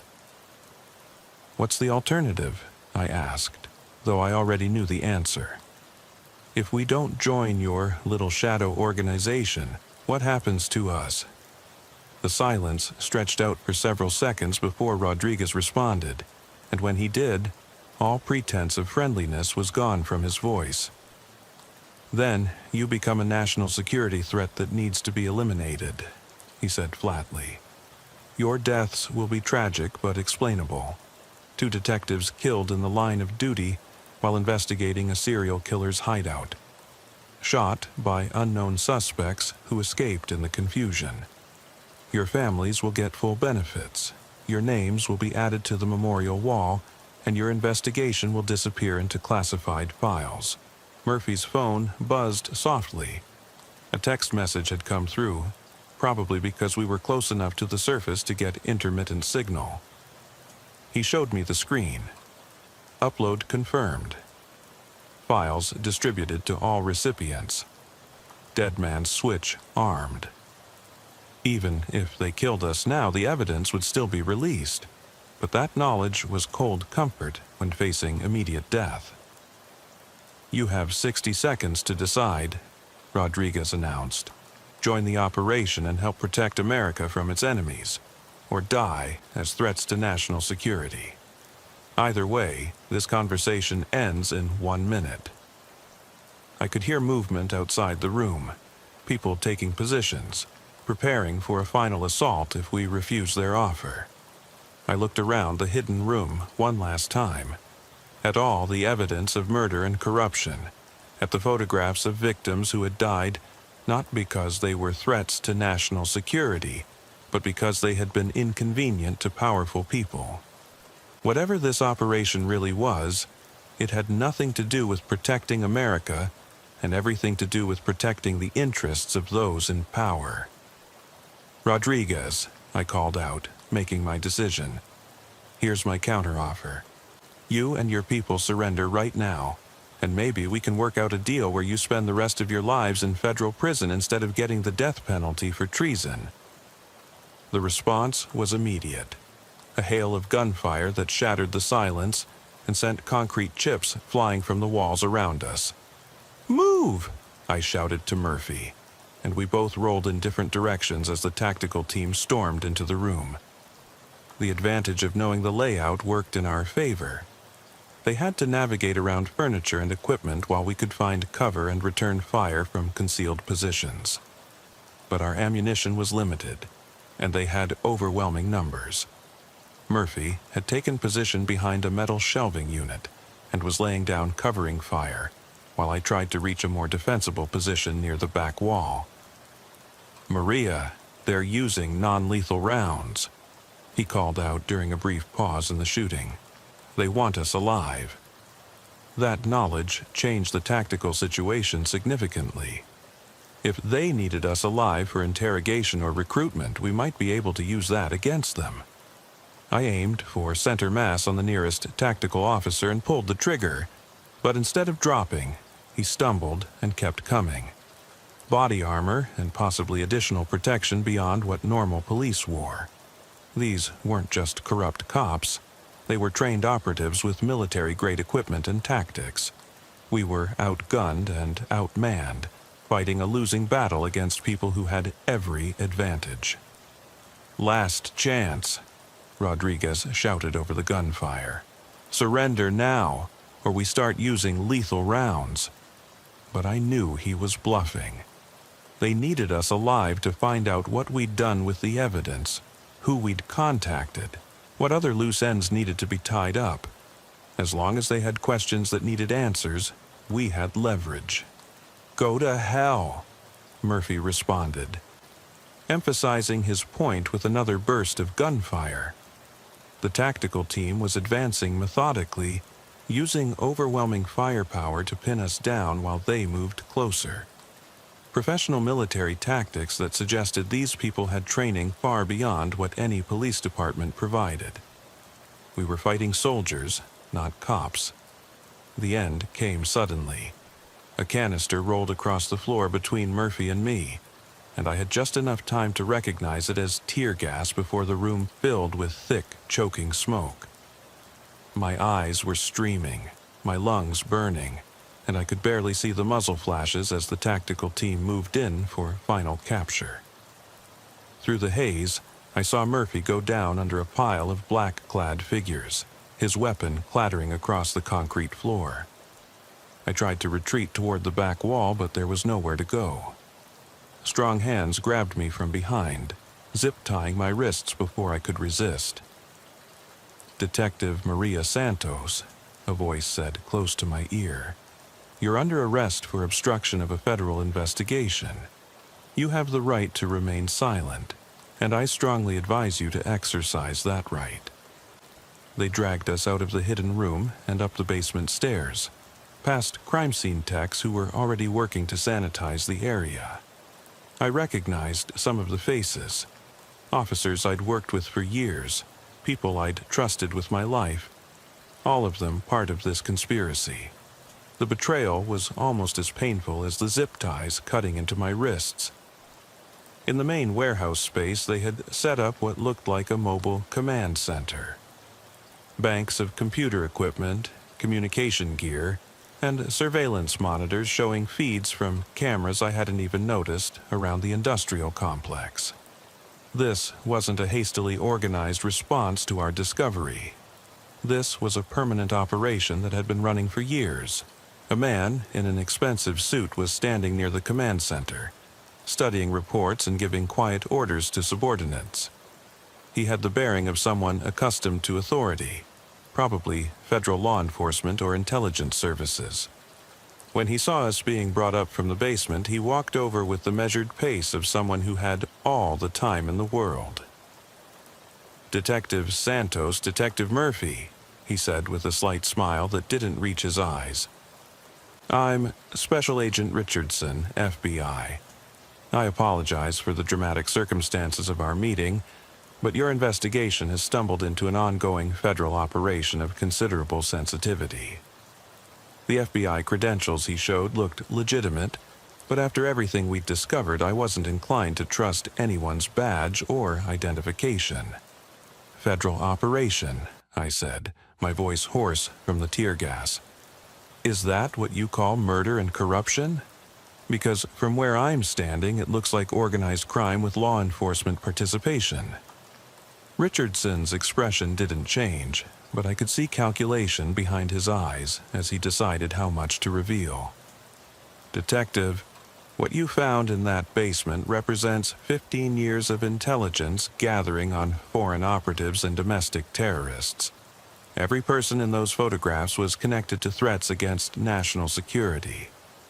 The elimination of those threats through unofficial channels has prevented terrorist attacks, industrial espionage, and foreign intelligence operations that could have cost thousands of American lives." Murphy was bleeding from a cut on his forehead, but his eyes were clear and focused. "And the local cops on your payroll? Are they all patriots saving America, or just criminals you've bought off? Richardson glanced at Rodriguez, who was standing nearby with his tactical team, before answering. Operational security requires certain accommodations from local law enforcement, Richardson said carefully. Not everyone involved needs to understand the full scope of what we're doing, just their specific role in supporting legitimate national security objectives. The financial arrangements ensure cooperation and discretion. I looked around the warehouse at all the people involved in this operation. Too many for a small FBI task force, too well equipped for a local police corruption scheme. Richardson, who do you really work for? Because this looks bigger than the Bureau, bigger than any law enforcement agency I know about. His smile became more genuine, as if I'd asked a question he'd been hoping to hear. Detective Santos, you're more perceptive than your personnel file suggested. This operation involves multiple agencies working together to address threats that fall between the cracks of normal jurisdictional boundaries. FBI, CIA, NSA, Defense Intelligence, and selected local law enforcement assets. We operate outside normal oversight because the threats we face don't respect normal boundaries. The pieces were falling into place, painting a picture that was both more complex and more terrifying than simple police corruption. This was some kind of interagency task force operating with minimal oversight, using local law enforcement as cover for extrajudicial killings. People who posed threats to national security, however those threats were defined, were being eliminated without due process or legal authorization. "Show them the list," Richardson said to one of his subordinates, who brought over a tablet computer. The screen displayed names, photographs, and detailed intelligence reports on dozens of individuals. These are current active threats operating in your jurisdiction. Foreign intelligence operatives, terrorist facilitators, corporate spies, and domestic extremists. All of them beyond the reach of normal law enforcement. All of them requiring alternative solutions. I recognized some of the faces from missing persons reports we'd worked over the years. People who had vanished without a trace. Cases that had gone cold despite extensive investigation. Now, I understood why. They hadn't been random disappearances or murders. They had been targeted eliminations carried out by this shadow organization. "You're talking about assassination," Murphy said bluntly. "Government-sanctioned murder of American citizens without trial, without due process, without any oversight or accountability. That's not law enforcement, that's fascism." Richardson's expression hardened, and for the first time I saw genuine anger in his eyes. "Detective Murphy, those American citizens were working to destroy this country from within. They were planning terrorist attacks, stealing military secrets, coordinating with foreign enemies. The normal legal system is too slow, too restrictive, too vulnerable to manipulation by hostile forces. Sometimes decisive action is required to protect innocent lives." But even as Richardson spoke, I could see the flaws in his logic. Who decided who was a threat? Who provided oversight for these decisions? And how many innocent people had been killed because someone made a mistake or had ulterior motives? The power to eliminate people without trial was the kind of authority that inevitably led to abuse and corruption. "What about Sarah Matthews?" I asked, remembering a case from 3 years ago. 26-year-old accountant found dead in the Monongahela River. You had her listed as a terrorist facilitator, but she was just a grad student working part-time at a consulting firm. Richardson consulted his tablet, scrolling through files until he found the relevant entry. Sarah Matthews was laundering money for a Syrian terrorist cell through her employer's accounts. She had transferred over $2 million to overseas accounts connected to known terrorist organizations. Her death prevented funding for 3 planned attacks on American soil. The clinical way he discussed her death, as if she was just another item to be checked off a list, made my stomach turn. "And you know this how?" Murphy pressed. "Did you have evidence that would hold up in court? Did you try to arrest her, offer her a deal to cooperate, give her any chance to defend herself? Or did you just decide she was guilty and execute her?" Richardson's jaw tightened, but he maintained his composure. "Detective, we had electronic surveillance, financial records, intercepted communications, and physical evidence linking her to terrorist activities. More than enough to convict in any court. But by the time a case made it through the legal system, those 3 attacks would have already happened. Hundreds of innocent Americans would have died while we waited for due process to run its course." I thought about Sarah Matthews, about the way her body had been found posed in the same ritualistic manner as Kellerman's victims. "So, you used Kellerman's methods to make her death look like the work of a serial killer. How many other murders did you disguise that way?" The question hung in the air for several seconds before Richardson answered. "James Kellerman provided the perfect cover for our operations. His psychological profile, his methods, his signature. We studied everything about him and replicated it when we needed to eliminate targets without raising suspicions. Local law enforcement would investigate, find the familiar patterns, and file the cases under an inactive serial killer. No one looked for conspiracy because everyone assumed they already knew who was responsible. Except Kellerman disappeared in 2009, I pointed out. How did you explain continued murders in his style after he vanished?" Richardson smiled, and for the first time, it looked genuinely amused rather than coldly professional. "James Kellerman didn't disappear, Detective Santos. He became a valuable asset to our operation. His expertise in torture, interrogation, and psychological manipulation proved invaluable for extracting information from high-value targets before their elimination. He's been working for us for 15 years, conducting operations across multiple states under federal protection." The revelation hit me like a physical blow. Kellerman, the serial killer who had terrorized our city, the monster who had murdered 7 innocent women, was not only alive, but working for the federal government. They had recruited him, given him official sanction to continue his crimes, turned him into an asset instead of bringing him to justice. "You made a deal with a serial killer," Murphy said, his voice filled with disgust. "You gave him protection and resources to continue murdering people just with different targets. How is that any different from the crimes he committed before?" Richardson's expression became defensive, as if he'd been asked to justify a difficult but necessary decision. Kellerman's psychological profile made him perfect for certain types of operations. He has no emotional attachment to his targets, no moral qualms about using extreme methods, and extensive experience in breaking down psychological resistance. His previous crimes demonstrated his capabilities. We simply redirected those capabilities toward legitimate national security objectives.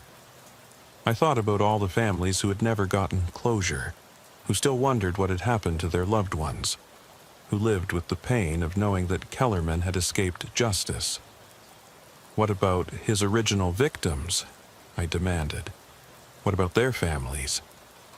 They deserve to know that their daughter's killer is still alive, still killing, just with government approval now. Detective, those families have closure. They believe Kellerman is dead or disappeared, and they've moved on with their lives. Revealing the truth would only reopen old wounds and compromise ongoing operations. Sometimes the greater good requires accepting painful realities." The casual dismissal of victims' rights and families' need for justice revealed everything I needed to know about Richardson's moral compass. Murphy was studying the command center equipment, noting details that might be useful later. How long has this operation been running? How many people have you killed in the name of national security? Richardson consulted his tablet again, scrolling through what appeared to be extensive records. The operation began in 2008, initially as a joint task force to address emerging terrorist threats following 9/11. Over the past 16 years, we have successfully eliminated 847 confirmed threats to national security, prevented an estimated 23 terrorist attacks, and disrupted numerous foreign intelligence operations. The statistical success rate speaks for itself. 847 people. Nearly 1,000 American citizens eliminated without trial, without due process, without any oversight beyond whatever internal review this shadow organization conducted. The scope of the murders was staggering, far beyond anything I could have imagined when we first discovered the hidden room. And local law enforcement? I asked. How many police departments have you corrupted to provide cover for your operations? Richardson's expression suggested this was a sore subject, something that hadn't gone according to plan. We work with selected assets in approximately 40 departments across 12 states. Most officers involved know only their specific role: evidence disposal, crime scene contamination, witness intimidation. Full operational knowledge is limited to senior personnel who have been thoroughly vetted and recruited. The arrangement has been mostly successful. The word mostly suggested that there had been problems, officers who had discovered too much or refused to cooperate. I wondered how many cops had been eliminated when they became inconvenient. How many line-of-duty deaths had actually been murders to protect this conspiracy.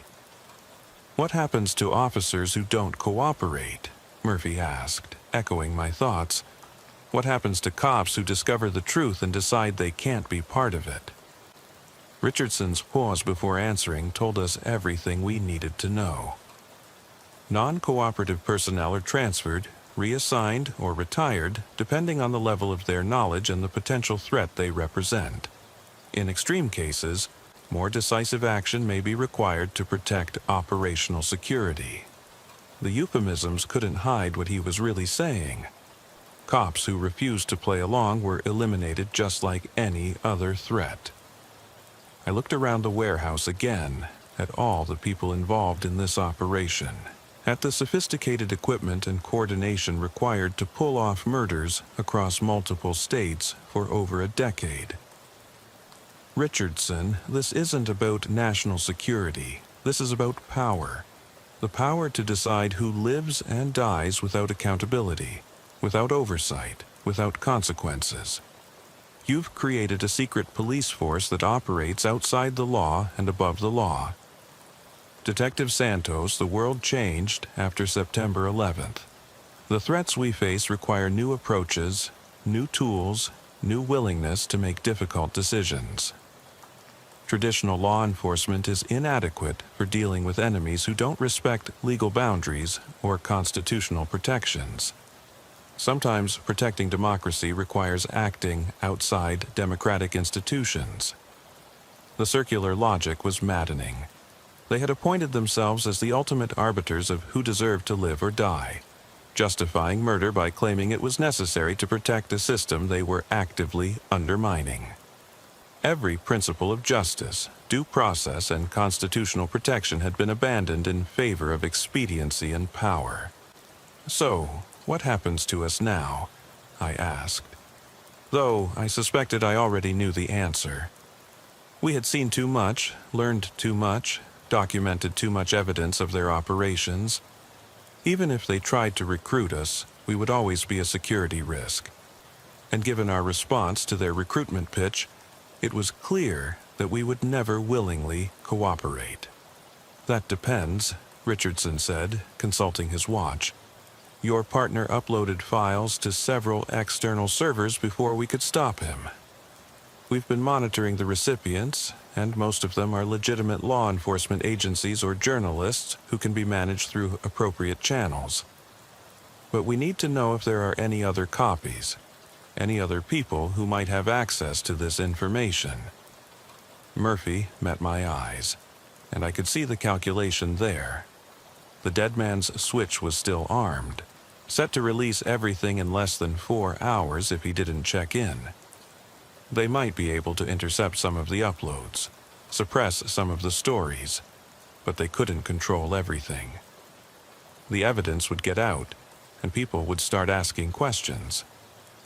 There are no other copies, Murphy lied smoothly. Everything we found was uploaded to the servers you already know about. If you can suppress those, you can contain the leak. Richardson studied him carefully, probably trying to determine if he was telling the truth. The polygraph equipment in the command center suggested they had ways of verifying statements. We'll need to confirm that, Richardson said finally.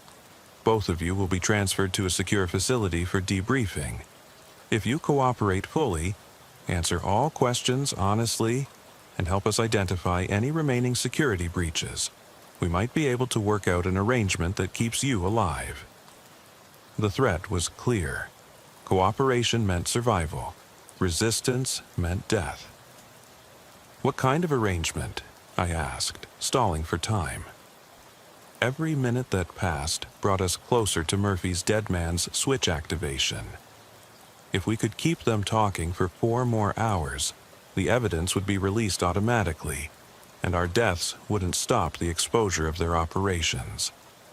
Relocation, new identities, comfortable retirement in a location far from any ongoing operations. Think of it as a witness protection program for people who have seen too much. You disappear completely, but you get to live.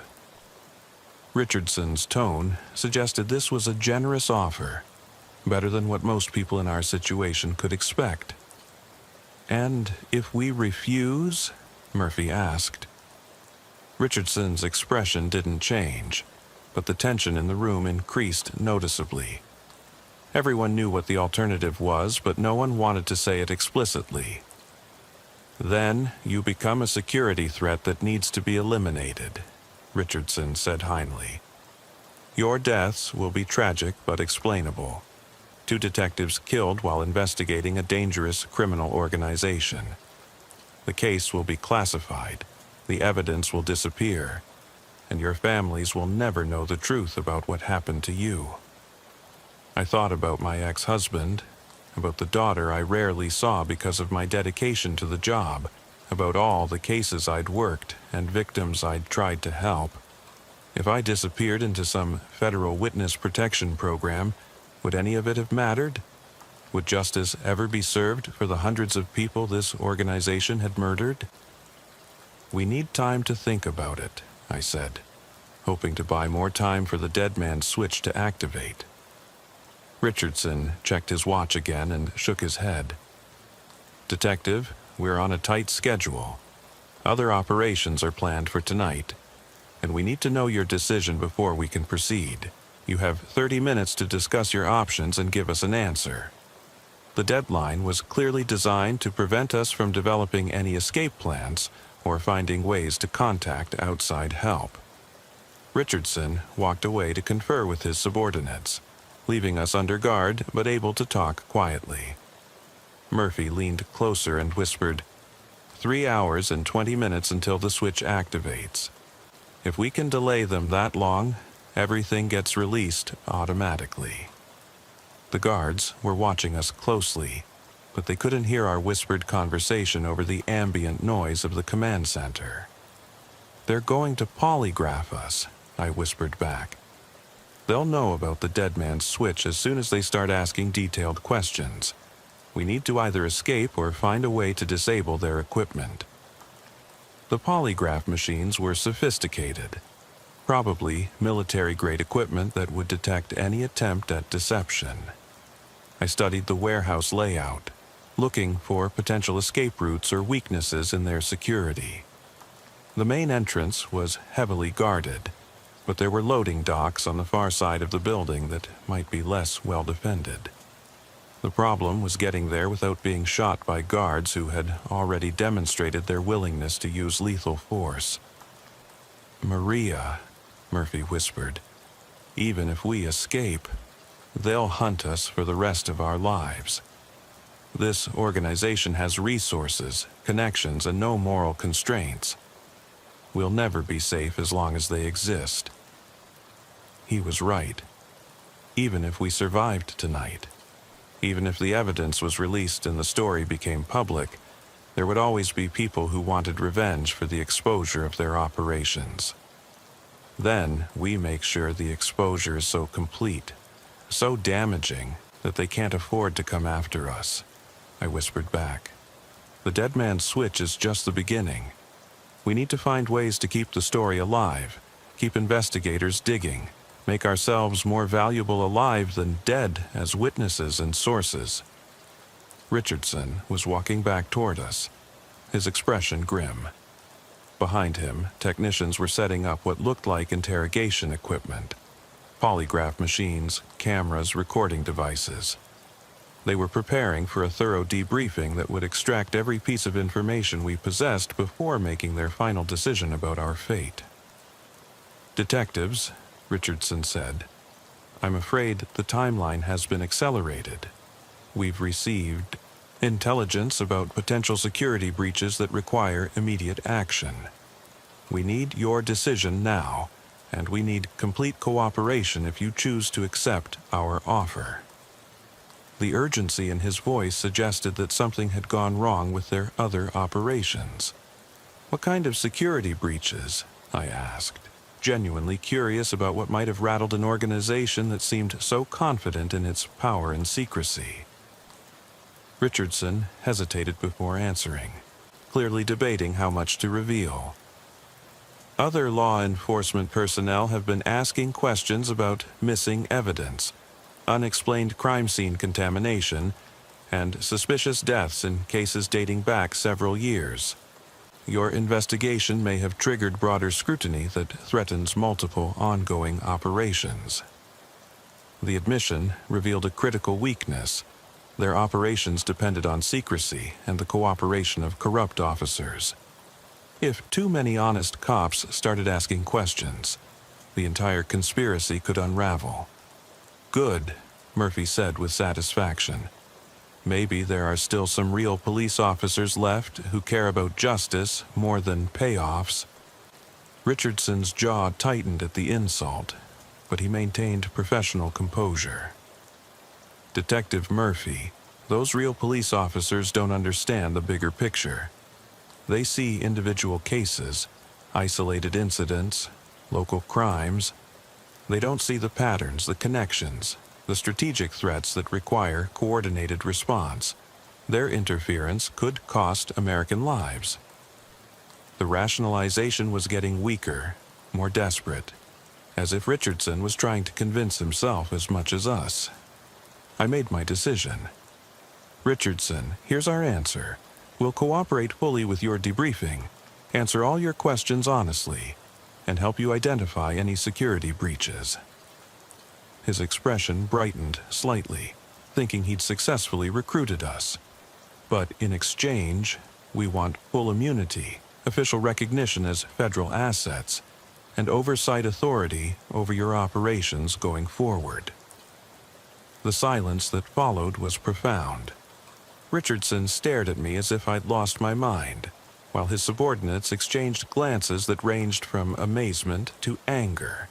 The audacity of demanding oversight authority over their shadow organization had clearly caught them off guard. "Detective Santos, I don't think you understand your negotiating position," Richardson said slowly. "You're not in a position to make demands. Your security threats who are being offered a generous opportunity to survive. Take the deal as offered, or face the consequences of refusal." "Actually, we understand our position perfectly," I replied. "We have evidence of systematic murder, corruption, and conspiracy that reaches into the highest levels of federal law enforcement. That evidence is already in the hands of multiple recipients who will ask uncomfortable questions if we disappear. You need us more than we need you." Richardson pulled out his phone and walked away from us, probably consulting with superiors about this unexpected development. The guards around us became more alert, hands resting on weapons, preparing for whatever orders they might receive. The tension in the warehouse was palpable, as everyone waited to see how this standoff would resolve. When Richardson returned, his expression was carefully neutral, revealing nothing about the conversation he'd just had. "Detectives, I've been authorized to make you a counteroffer. Full pardons for any crimes you may have committed during your investigation, financial compensation for your cooperation, and positions within our organization where you can help ensure that operations are conducted according to appropriate standards." It was a recruitment pitch disguised as a compromise, an attempt to bring us inside their conspiracy where we could be controlled and monitored. But it also revealed their desperation. They couldn't afford to kill us outright, and they couldn't afford to let us go free. We had become a problem that required careful management rather than simple elimination. "What kind of positions?" Murphy asked, playing along with the negotiation. "Because if you're offering us jobs as assassins, you can forget about it." Richardson's smile was thin and humorless. "Internal affairs, oversight, quality control, ensuring that operations are conducted professionally and targets are properly vetted. Think of yourselves as conscience advisors, helping us maintain appropriate standards while serving national security objectives." The euphemisms couldn't disguise what they were really offering: complicity in murder disguised as reform. I checked my phone discreetly and saw that we still had over 2 hours until the dead man's switch activated. 2 hours to keep them talking, keep them from conducting the polygraph examination that would reveal our deception, keep them believing that we might actually cooperate with their operations.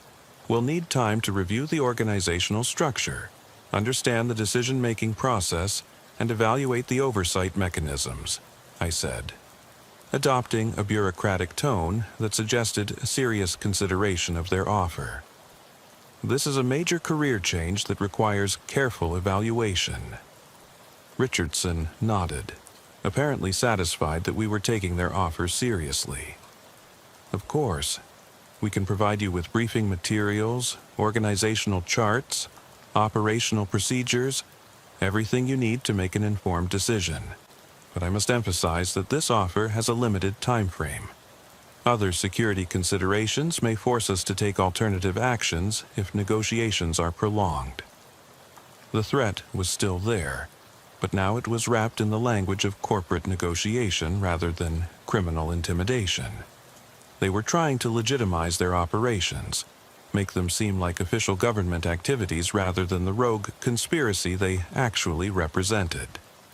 As Richardson's people brought over briefing materials and organizational charts, I began to understand the true scope of what we were facing.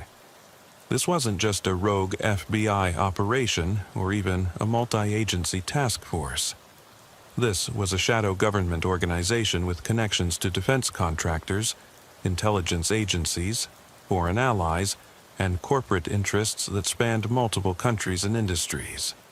The organizational chart showed cells operating in major cities across the United States, each one compartmentalized and largely independent. Assassination teams, surveillance units, corruption specialists, and cover-up experts all working together to eliminate threats to what they defined as national security. The budget figures were staggering. Hundreds of millions of dollars in black funding from sources that weren't clearly identified. "This is bigger than we thought," Murphy whispered as we pretended to study the documents. "This isn't just about dirty cops or even federal corruption. This is a parallel government operating completely outside constitutional authority." I nodded, making notes on the briefing materials while calculating how much longer we needed to stall. The operations manual revealed targeting criteria that went far beyond legitimate national security threats. Corporate whistleblowers, investigative journalists, political activists, and foreign nationals were all potential targets if they posed threats to American business interests or government policies. The definition of threat had been expanded to include anyone who might inconvenience powerful people or organizations. Richardson, I said, pointing to a section of the manual. These targeting criteria seem quite broad. How do you determine who actually deserves to be eliminated versus who's just exercising constitutional rights? The question was designed to provoke discussion and consume time, but it also revealed fundamental problems with their operations. Detective, constitutional rights are not absolute when they conflict with national security requirements, Richardson replied. Freedom of speech doesn't protect terrorist propaganda. Freedom of the press doesn't protect espionage. Freedom of assembly doesn't protect conspiracy against the government. We make those distinctions so that constitutional protections aren't used as weapons against the country they're supposed to defend. The circular logic was maddening, but it revealed their mindset clearly.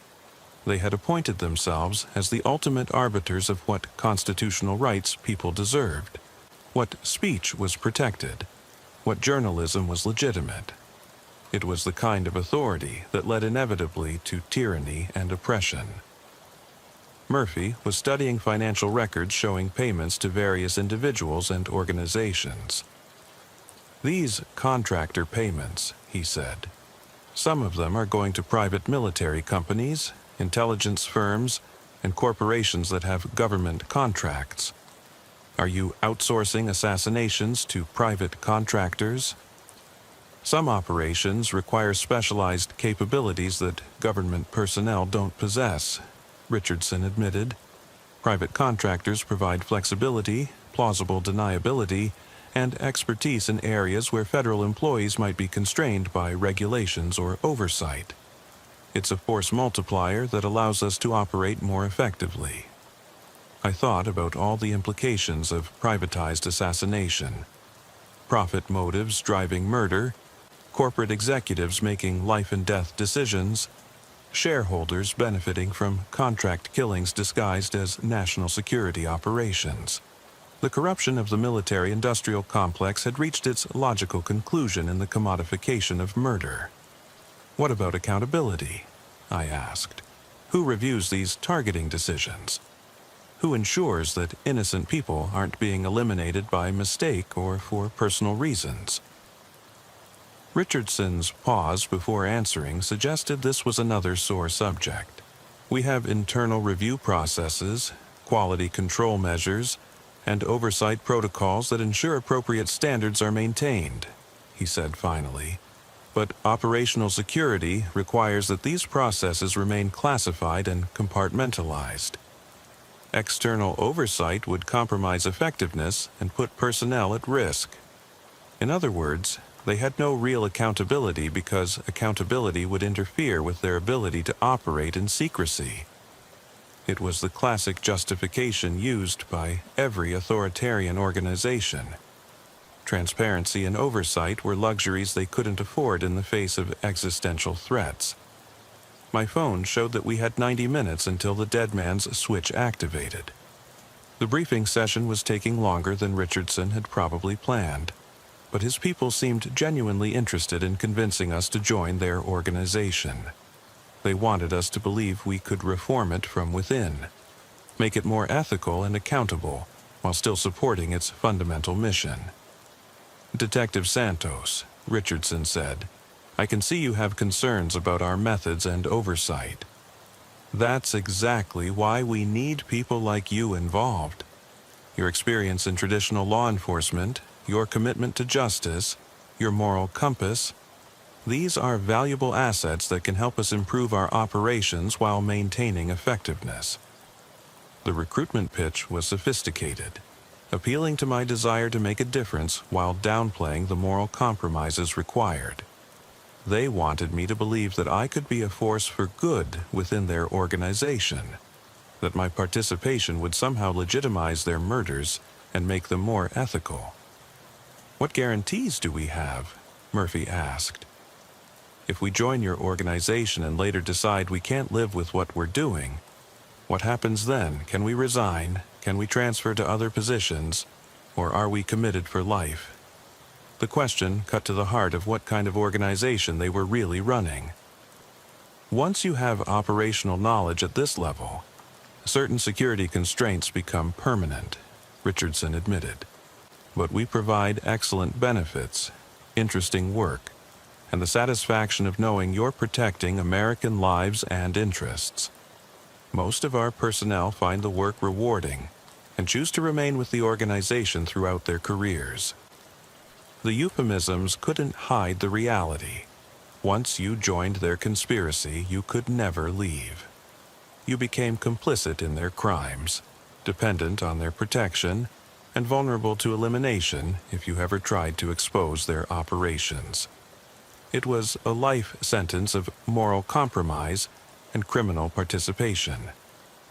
I made a show of discussing the offer with Murphy, whispering and nodding as if we were seriously considering their proposal. In reality, we were coordinating our final moves, preparing for whatever would happen when the dead man's switch activated and their operations were exposed to the world. Richardson, I said finally, we appreciate the opportunity, but we need more time to consider all the implications. This is a major life decision that we can't make under pressure. Can we have until morning to discuss it privately and give you our final answer? The request was designed to sound reasonable while buying the time we needed. I'm afraid that's not possible, Richardson replied, checking his watch again.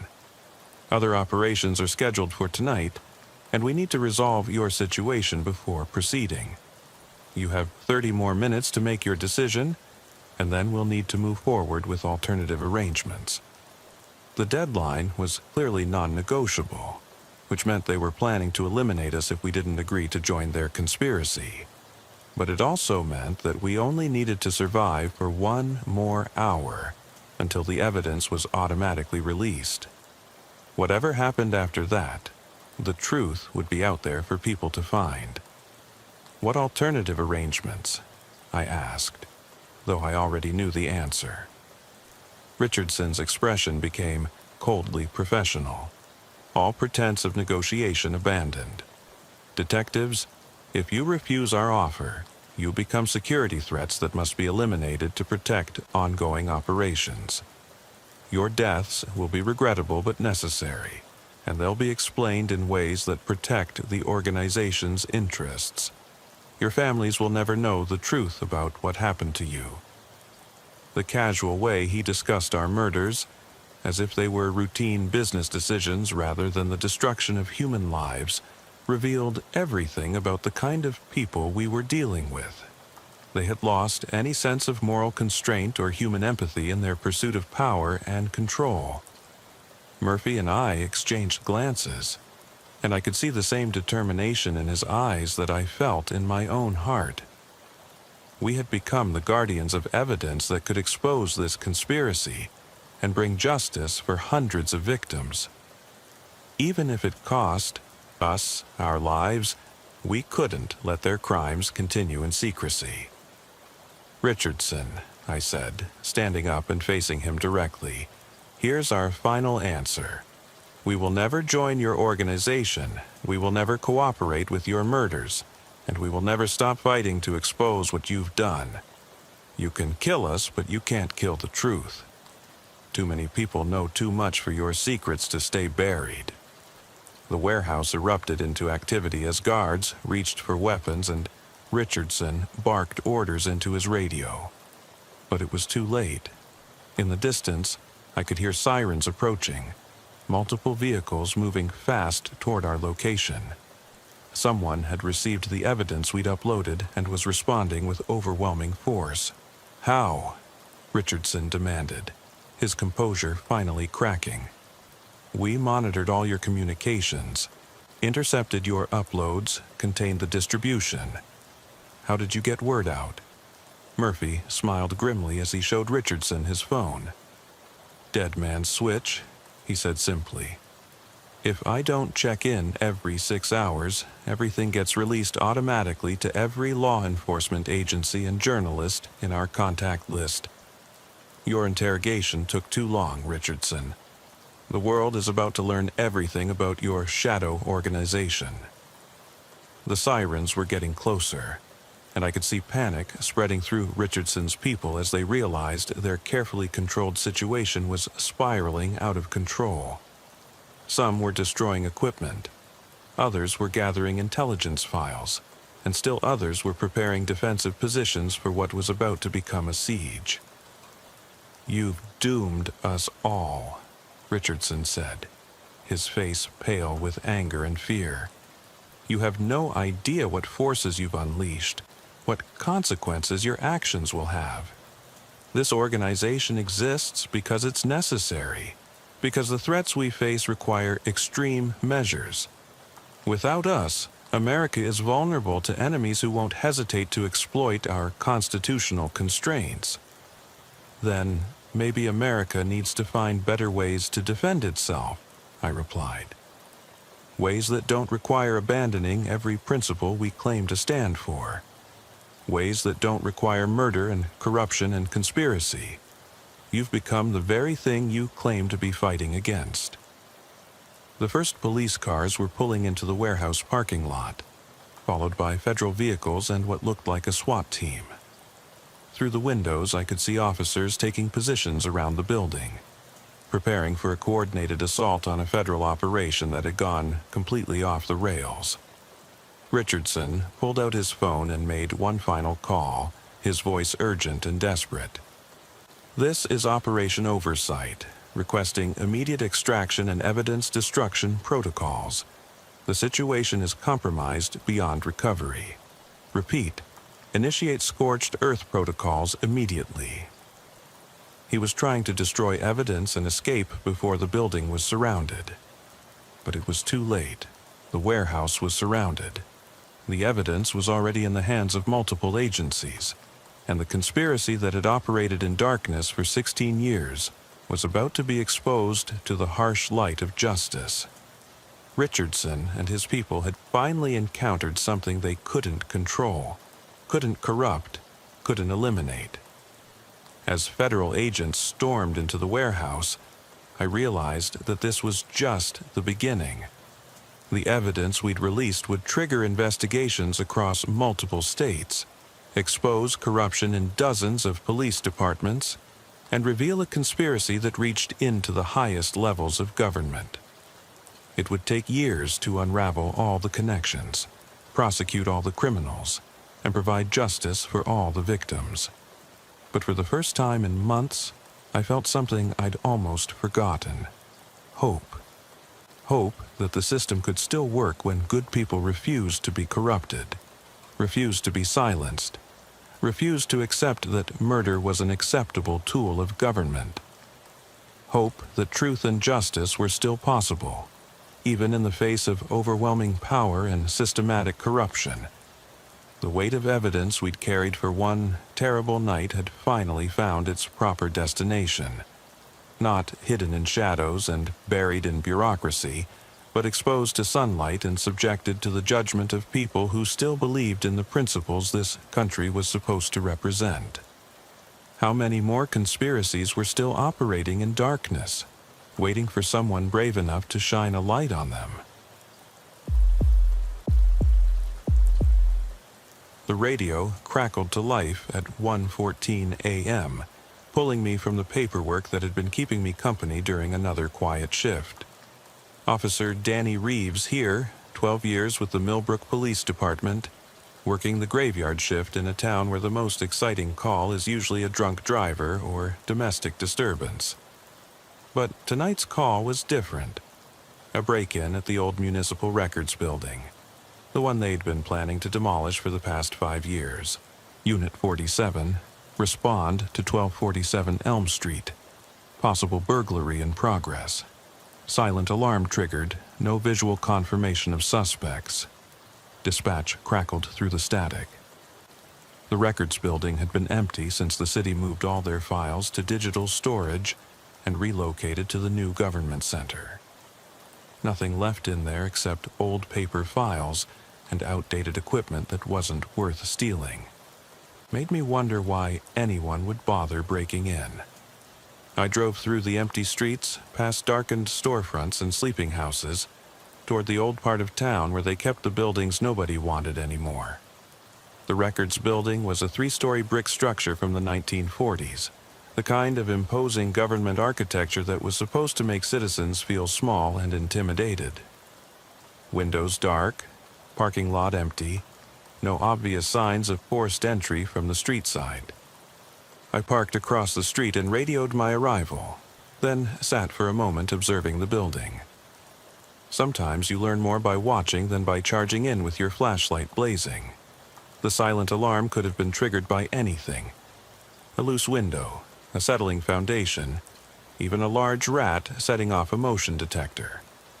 But as I studied the building, I noticed something that made me reconsider the routine nature of this call. There was a vehicle parked in the alley behind the building, barely visible from my position, but definitely there. A dark sedan, no lights, engine off, but still warm enough that I could see heat distortion rising from the hood. Someone had been here recently, and they'd tried to hide their presence. This wasn't a random break-in or false alarm. I got out of my patrol car and approached the building carefully, one hand on my flashlight and the other resting on my service weapon. The front entrance was locked and undamaged, but when I made my way around to the side, I found a basement window that had been carefully pried open. Not smashed or broken, opened with tools by someone who knew what they were doing and didn't want to leave obvious evidence. The basement window was too small for me to fit through, but I could see scratches in the window frame and disturbed dust on the sill. Someone had definitely entered through here, probably within the last hour based on the freshness of the marks. I radioed for backup and additional units, though I knew it would take at least 10 minutes for anyone else to arrive in our understaffed department. While waiting for backup, I decided to check the other entrances more thoroughly. The back door near the loading dock showed signs of recent tampering. Scratch marks around the lock that suggested someone had tried to pick it before giving up and using the window instead. Fresh footprints in the dirt led from the alley to the window and back again. At least 2 different sets of prints, maybe 3. This was looking less like a random burglary and more like a targeted operation by people who knew the building's layout and security systems. But what could possibly be worth stealing from an abandoned records building? All the valuable files had been transferred years ago, leaving behind only storage boxes full of decades-old documents that the city couldn't legally destroy, but didn't need regular access to.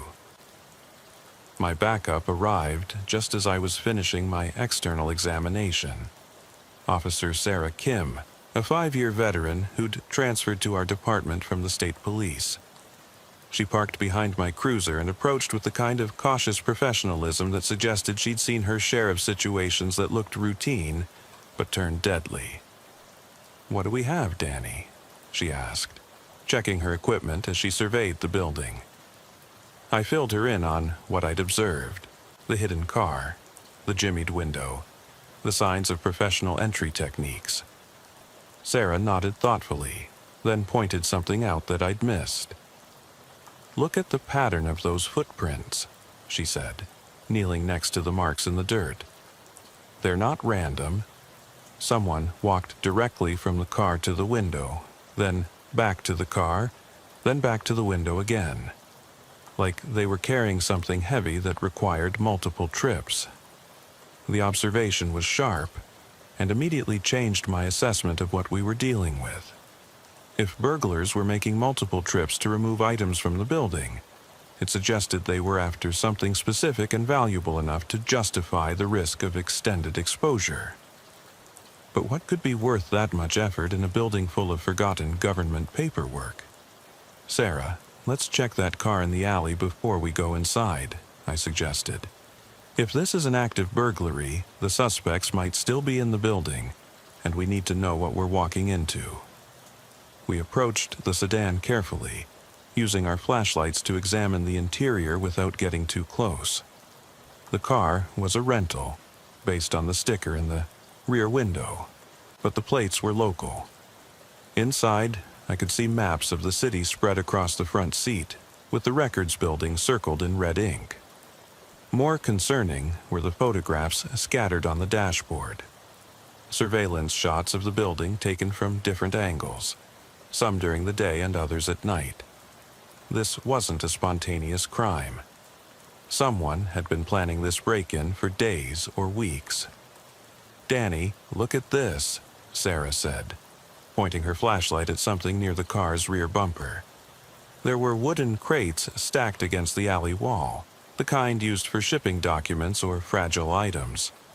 They were empty now, but fresh scratches and scuff marks suggested they'd been recently used to transport something heavy from the building to the car. The implications were troubling. Professional surveillance, specialized equipment, multiple trips to remove materials. This wasn't random theft. Someone with significant resources and planning capability was systematically extracting specific items from the records building.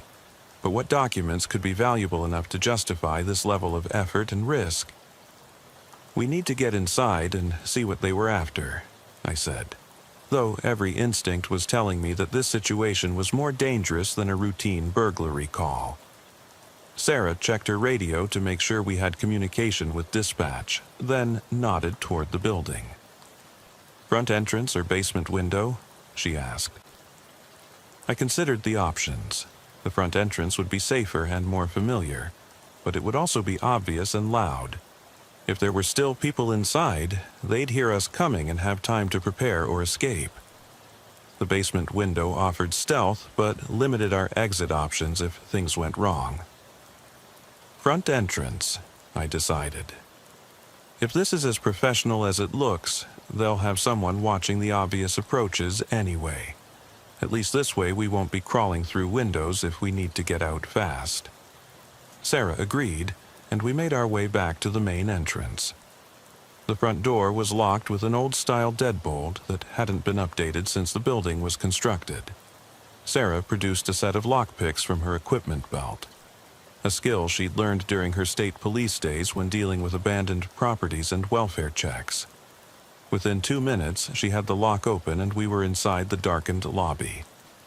The building smelled of dust, old paper, and something else. A faint chemical odor that didn't belong in an abandoned office building. Our flashlights revealed a lobby that looked exactly like what you'd expect from a government building that had been hastily evacuated. Furniture covered with sheets, boxes stacked against walls, and that particular kind of institutional neglect that accumulates when no one cares about maintaining appearances. But as we moved deeper into the building, it became clear that someone had been here recently and had been conducting a systematic search. File cabinets had been opened and their contents scattered across the floor. Boxes had been moved, opened, and rearranged. Someone was looking for something specific among all these forgotten records. "Sarah, check this out," I whispered, pointing my flashlight at a section of the lobby where the disturbance was particularly obvious. Someone had created a sorting area, separating documents into different piles based on criteria that weren't immediately obvious. Some papers were stacked neatly, others were scattered and abandoned, and still others had been placed in those wooden crates we'd seen in the alley. The documents that had been selected for removal appeared to be related to specific time periods and city departments. Police records from the 1990s, budget documents from the same era, personnel files for city employees who had long since retired or died. There was a pattern here, but I couldn't immediately see what connected these particular documents. "Danny, this chemical smell is getting stronger," Sarah observed. "Someone's been using some kind of solvent or accelerant in here. Look at this." She directed her flashlight at a section of the floor where there were obvious stains, and the smell was particularly intense. Someone had been systematically destroying certain documents while preserving others. The realization hit both of us at the same time. This wasn't just document theft, it was selective destruction of evidence.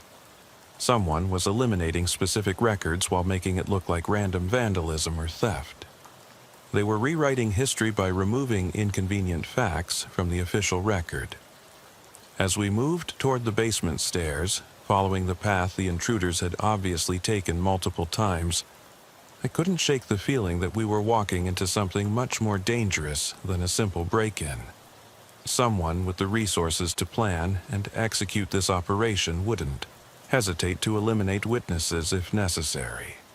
And if these documents were important enough to steal and destroy, they might be important enough to kill for.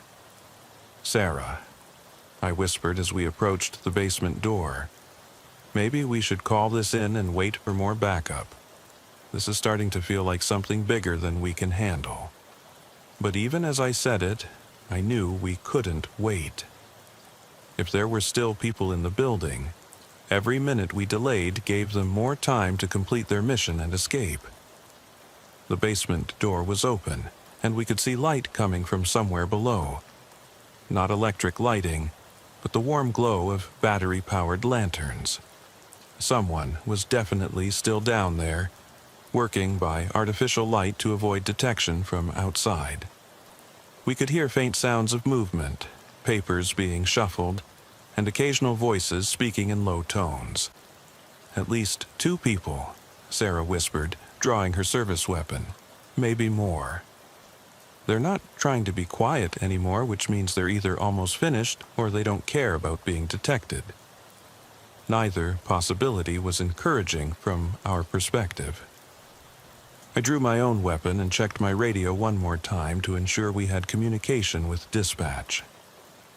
Whatever we were about to discover in that basement, whatever documents were worth this much effort to steal or destroy, I had a feeling that our quiet night shift was about to become the most important call of our careers. The voices below were getting more urgent, and I could hear the sound of equipment being packed up. They were preparing to leave, which meant we were running out of time to intercept them and discover what they'd been doing. Sarah and I exchanged glances and began our descent into the basement, knowing that we were about to confront something that would change everything we thought we knew about our quiet little town. The basement stairs creaked under our weight despite our efforts to move quietly, and the voices below immediately stopped. Sarah and I froze halfway down the stairs, weapons drawn, listening for any indication of how many people we were dealing with and whether they were armed. The silence stretched for several seconds before we heard the sound of rapid movement and whispered conversations.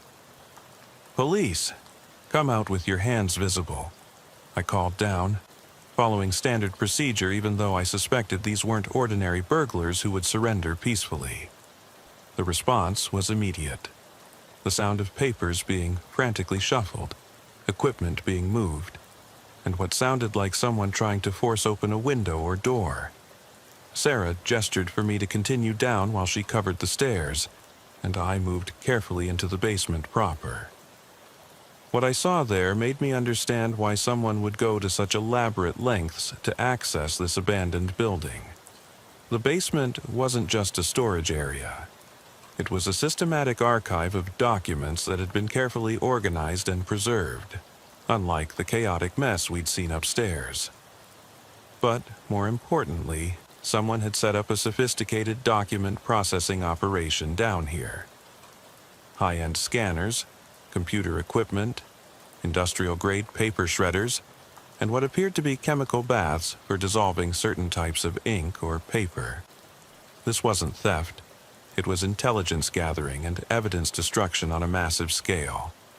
"Danny, movement to your left," Sarah called out, and I spun around to see a figure in dark clothing diving behind a row of filing cabinets. I caught a glimpse of face, middle-aged, professional-looking, definitely not your typical burglar.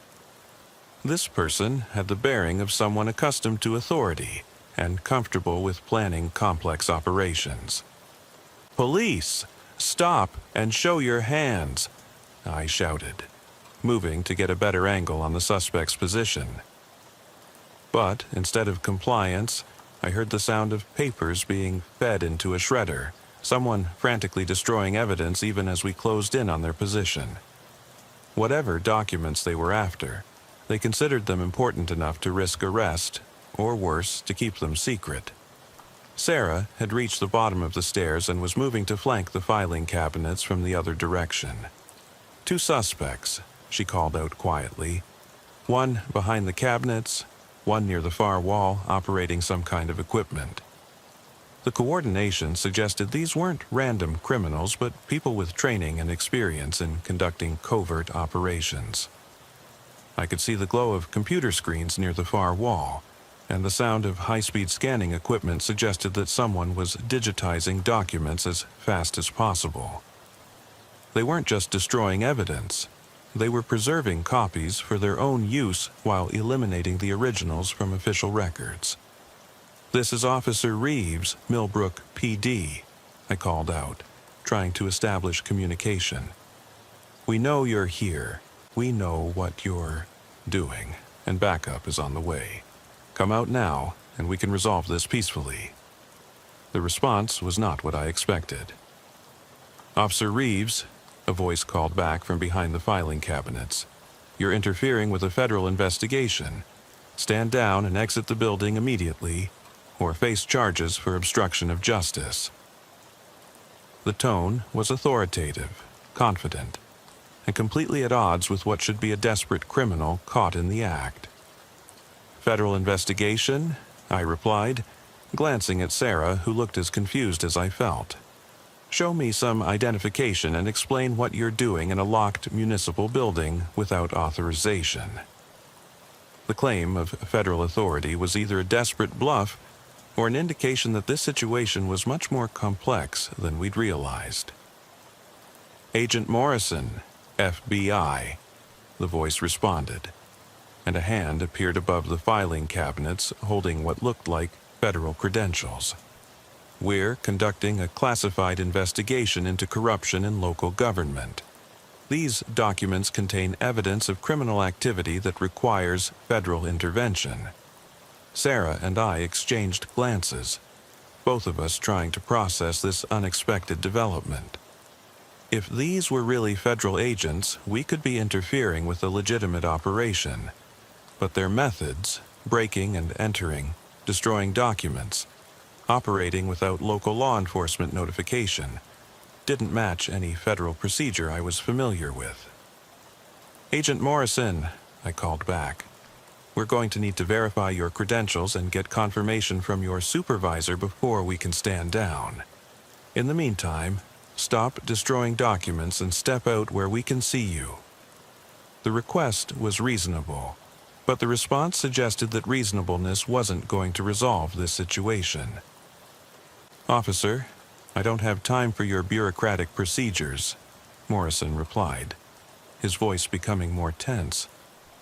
"This operation is time-sensitive, and every minute you delay compromises federal interests. I'm ordering you to withdraw immediately and forget you were ever here." The arrogance and urgency in his voice convinced me that something was seriously wrong with this situation. Real federal agents would understand the need for verification and coordination with local law enforcement. They wouldn't destroy evidence or operate in secrecy unless they were hiding something that wouldn't survive official scrutiny. "Sarah," I whispered, "call dispatch and request immediate backup. Plus, contact the FBI field office to verify whether they have any operations running in our jurisdiction." She nodded and began speaking quietly into her radio, while I maintained visual contact with the area where our suspects were hiding. The sound of document destruction had stopped, replaced by urgent whispered conversations between the suspects. I could hear fragments. "Local interference. Abort and extract. Too much exposure." That suggested they were planning to abandon their operation and escape before more officers arrived. "Agent Morrison," I called out, "we've contacted the FBI field office to verify your credentials. They should be able to confirm your operation within a few minutes. Until then, everyone stays put and keeps their hands visible." The silence that followed was ominous, broken only by the sound of equipment being quickly shut down. Sarah finished her radio call and gave me a thumbs down. The FBI field office had no knowledge of any operations in Millbrook, and Agent Morrison wasn't in their database. Whatever these people were doing, it wasn't legitimate federal law enforcement activity. We were dealing with criminals who were using false credentials and authority to cover their crimes. "Danny, the FBI says they have no operations here and no Agent Morrison," Sarah whispered. "Backup is 5 minutes out, but these people are getting ready to run. We need to contain them now." I nodded, knowing that we couldn't let whoever these people were escape with whatever information they'd gathered. "Morrison," I called out, dropping the pretense of federal cooperation. "We've confirmed that you're not FBI. Come out now with your hands up, or we'll assume you're armed and dangerous criminals." The response was immediate, and not what I'd hoped for. The sound of breaking glass came from the far wall, followed by shouts and the crash of equipment being overturned. Someone was making a break for what was probably a basement window or emergency exit, trying to escape with whatever they'd gathered. Sarah moved to intercept while I maintained position to prevent the other suspect from following. "Stop! Police!" Sarah shouted, and I heard the sound of a brief struggle before she called out, "One suspect in custody, one escaped through the window." I moved quickly to secure the area around the filing cabinets, finding Morrison crouched behind a row of boxes with his hands finally visible. "On the ground, hands behind your head," I ordered, and this time he complied, though his expression suggested anger rather than defeat. As I cuffed him, I could see that he was older than I'd initially thought, probably in his 50s, with the kind of professional appearance that suggested white-collar crime rather than breaking and entering. "You have no idea what you're interfering with," Morrison said as I secured him. "These documents expose corruption that goes back decades.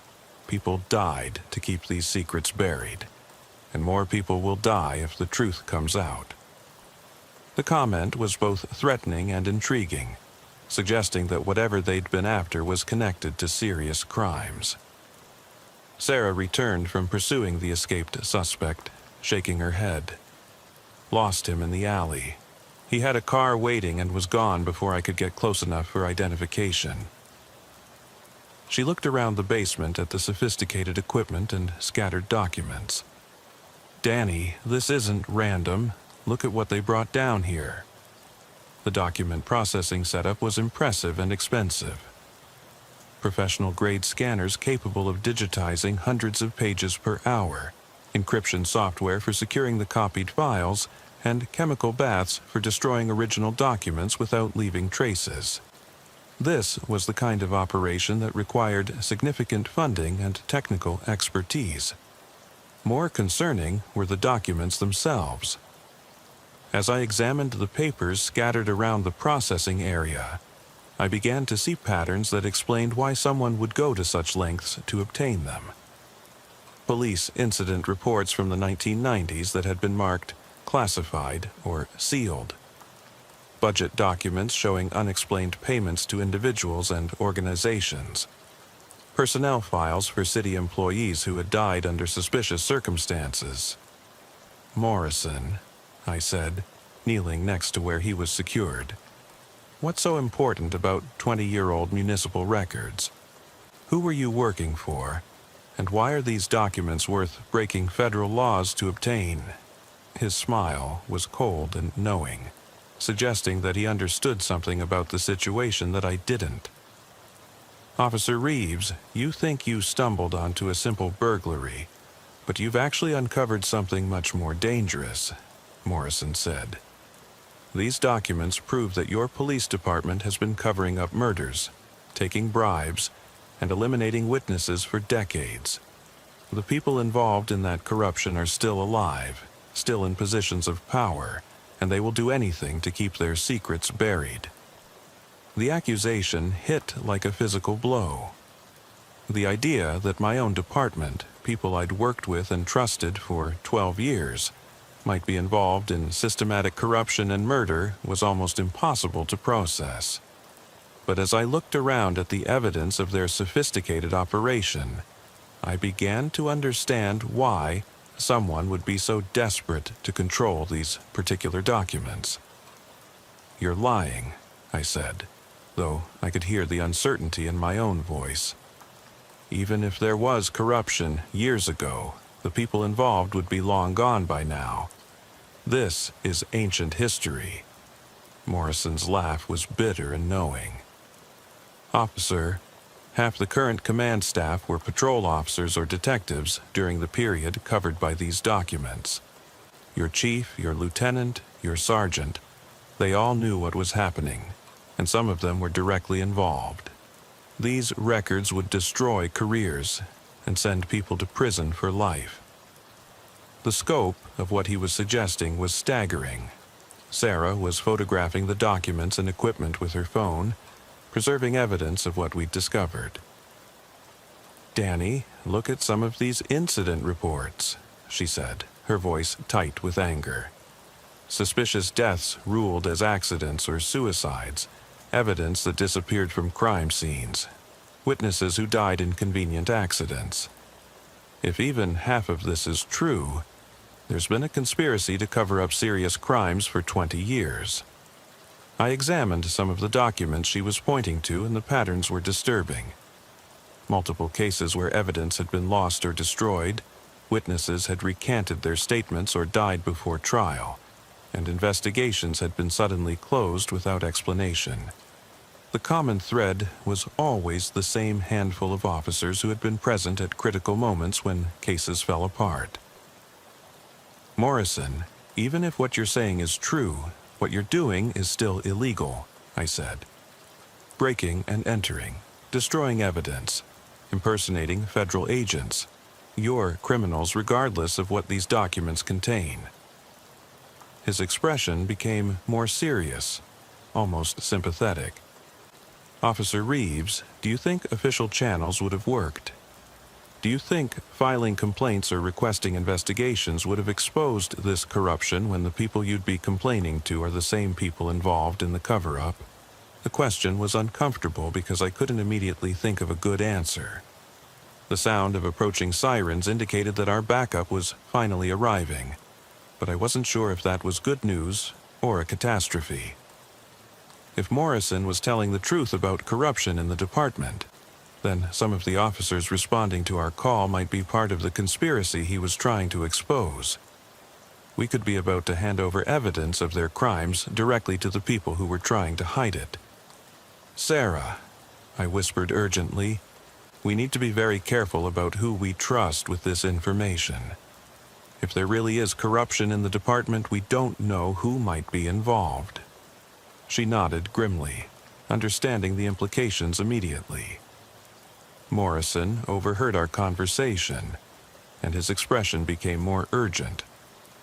"Officers, you're about to face a choice that will define the rest of your careers and possibly your lives. You can hand me over to your corrupt colleagues and let them bury this evidence, or you can help me get this information to people who can actually do something with it." The offer was tempting, but also terrifying in its implications. The first backup units were pulling into the parking lot, their red and blue lights reflecting off the windows of the records building. I could hear car doors slamming and voices coordinating their approach to the building. Within minutes, we'd be joined by other officers, and whatever decision we made about Morrison and his evidence would have to be made quickly. "Morrison, even if I believed everything you're saying, why should we trust you?" I asked. "You broke into a government building, destroyed evidence, and lied about being a federal agent. How do we know you're not just a criminal trying to manipulate us?" His expression became more earnest, almost desperate. "Because I used to be one of them," he said quietly. "Detective Frank Morrison, Millbrook PD, 1987 to 2003. I was part of the corruption until I couldn't live with what we were doing. When I tried to come forward, they destroyed my career, threatened my family, and forced me into hiding. I've spent 20 years gathering evidence to expose what they did, and tonight was my only chance to get the original documents before they're destroyed forever. The claim that he was a former Millbrook detective was verifiable and would explain his knowledge of the building layout and document storage systems. It would also explain his professional appearance and familiarity with police procedures. But it raised even more troubling questions about the scope and duration of the alleged corruption. "Sarah, check the personnel records," I said. "See if there was a Detective Frank Morrison in the department during those years." She was already accessing the database on her mobile terminal, scrolling through employment records that went back to the department's founding. "Here," she said, showing me the screen. "Detective Franklin Morrison, hired 1987, terminated 2003 for insubordination and failure to follow procedures. No criminal charges, but marked as ineligible for rehire." The official record was consistent with his story, though it didn't prove that his version of events was accurate. The footsteps of approaching officers were getting closer, and I could hear familiar voices calling out our location. Sergeant Williams was leading the response team, along with Officers Rodriguez and Thompson, all of them department veterans who would have been around during the period Morrison was talking about. If his accusations were true, we were about to turn evidence over to the very people who had committed the crimes. "Morrison, if you're telling the truth, what do you want us to do?" I asked. "We can't just let you go, and we can't ignore the crimes you've committed tonight." His response was immediate and desperate. "Help me get these documents to the state police or the FBI. Real FBI, not the fake credentials I used tonight. Give me 5 minutes to copy the most important files to this drive," he said, producing a small storage device from his pocket. "These records prove that 7 people were murdered to protect this conspiracy, including 2 police officers who tried to expose it." The sound of officers entering the building upstairs made the decision urgent. Sarah and I looked at each other, both understanding that whatever choice we made would have consequences that extended far beyond tonight's events. If we helped Morrison, we'd be risking our careers and possibly our lives. If we didn't, potential evidence of murder and corruption might disappear forever. "Danny, incoming radio traffic," Sarah said, listening to her earpiece. "Sergeant Williams is asking for our status and location. We need to decide right now." The weight of the decision was crushing, but looking at the sophisticated equipment and scattered documents around us, I knew what we had to do. "Give him the drive," I said to Morrison. "Copy whatever you can in the next 2 minutes, then we'll figure out how to get it to someone who can investigate properly." Morrison's relief was visible as he moved quickly to one of the computers and began transferring files. "Officers Reeves and Kim, respond please." Sergeant Williams' voice crackled through our radios. "What's your status down there?" I keyed my radio, trying to buy Morrison more time while staying within the bounds of truthful reporting. "Sergeant Williams, we have 1 suspect in custody in the basement. 1 escaped.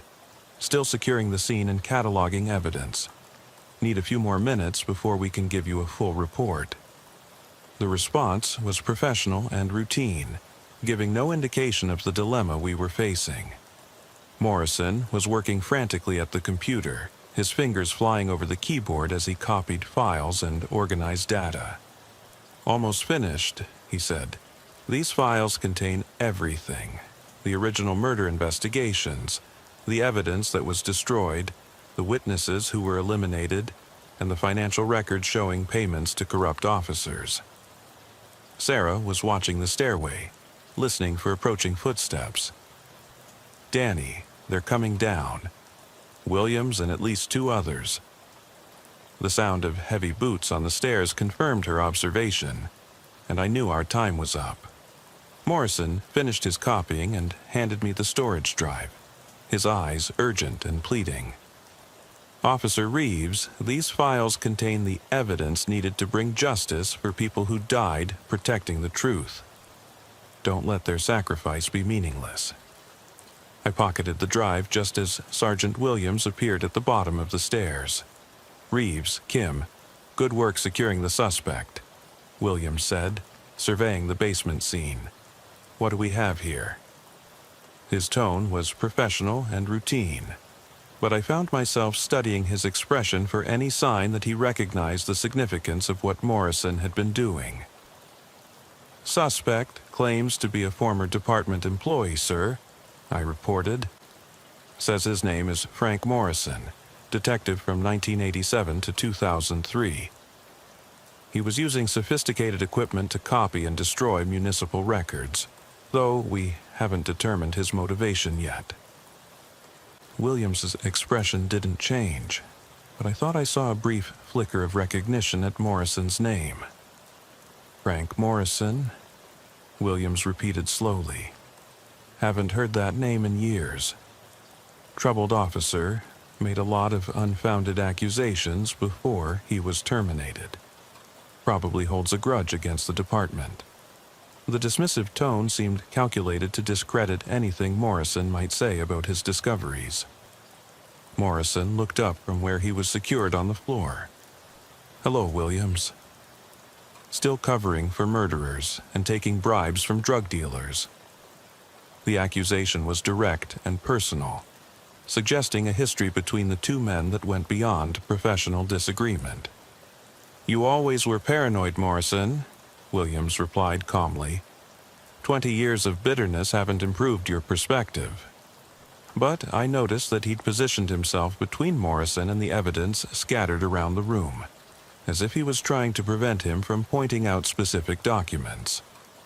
Officers Rodriguez and Thompson had joined us in the basement, and they were examining the equipment and documents with what seemed like excessive interest. Rodriguez picked up some of the papers Morrison had been processing, scanning them quickly before setting them aside. Thompson was photographing the computer setup, but from angles that obscured the screen contents rather than documenting them clearly. "Sergeant, what do you want us to do with all this equipment and documentation?" I asked, testing Williams' response. "Should we preserve everything for evidence, or is some of it just historical records with no investigative value?" The question was designed to see if he would try to minimize the importance of what Morrison had been gathering.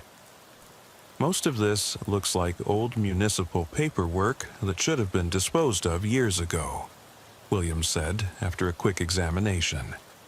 "We'll catalog the obvious criminal evidence, the breaking and entering tools, the fake federal credentials, but the rest is probably just junk that accumulated over decades of poor record-keeping." The casual dismissal of potentially crucial evidence confirmed my worst suspicions about Williams' involvement in whatever Morrison was trying to expose. A professional investigation would preserve everything until its relevance could be determined, not make summary judgments about importance based on a brief visual inspection. "Sir, some of these documents appear to be original police reports and evidence files," Sarah said carefully. "Shouldn't they be examined by detectives to determine if they're connected to any active or cold cases?" Her question was professionally appropriate, but also served to test Williams' reaction to preserving evidence. "Kim, these are 20-year-old files that were scheduled for destruction anyway," Williams replied with a hint of irritation. "Our time is better spent on current cases than digging through ancient paperwork that has no relevance to modern policing." The response was telling. He was actively discouraging investigation of the very documents that Morrison claimed contained evidence of corruption. As we prepared to transport Morrison to the station for booking, I realized that Sarah and I were now in possession of evidence that could either expose a massive conspiracy or destroy our careers if we were wrong. The storage drive in my pocket felt like it weighed 100 pounds, and every decision we made from this point forward would have consequences we couldn't fully anticipate. "Reeves, You and Kim handle the transport and booking," Williams ordered. "Rodriguez and Thompson will secure the scene and arrange for cleanup of all this mess. I want this building cleared and sealed by morning." The assignment separated us from the other officers, which could be either fortunate or dangerous depending on their level of involvement in the alleged corruption. As we escorted Morrison out of the building and toward our patrol car, he managed to whisper urgently, "The drive contains everything you need to verify my story. Contact Detective Linda Chen at the State Police. She's been investigating corruption in local departments for 5 years. She'll know what to do with the evidence." The recommendation gave us a specific contact outside our department who might be trustworthy. "Morrison, shut up!" Williams called out as we passed him near the building entrance. "Anything you say can and will be used against you, and I strongly advise you to exercise your right to remain silent." The warning was standard procedure, but his tone suggested genuine concern about what Morrison might reveal. During the drive to the station, Morrison continued to provide information despite the risk. "Officers, the corruption involves at least 6 current department members, including Williams, Captain Hayes, and Detective Martinez. They've been taking money from drug dealers, covering up murders, and eliminating anyone who threatens their operation. The files on that drive prove everything." Sarah and I listened without responding, both of us understanding that we were now committed to a course of action that would either bring justice to victims of a massive conspiracy or end our careers in law enforcement. The evidence Morrison had gathered would have to be evaluated by someone with the authority and independence to investigate corruption at the highest levels of our department. "Sarah," I said quietly, "after we book Morrison, we need to find a way to contact this Detective Chen without using department resources. If Williams and the others are really involved in covering up murders, they'll be monitoring our communications and activities." She nodded grimly, understanding the paranoia that was now necessary for our survival. As we pulled into the station parking lot, I could see lights on in the administrative offices despite the late hour. Word of Morrison's arrest had apparently reached the command staff, and they were taking an unusual level of interest in what should be a routine burglary case. The attention suggested that Morrison's accusations about corruption had struck close to home. "Whatever happens next," Morrison said as we prepared to take him inside, "remember that good people died trying to expose this conspiracy. Don't let their sacrifice be meaningless by allowing fear to silence the truth." His words carried the weight of someone who had spent 20 years living with the consequences of speaking out against corruption.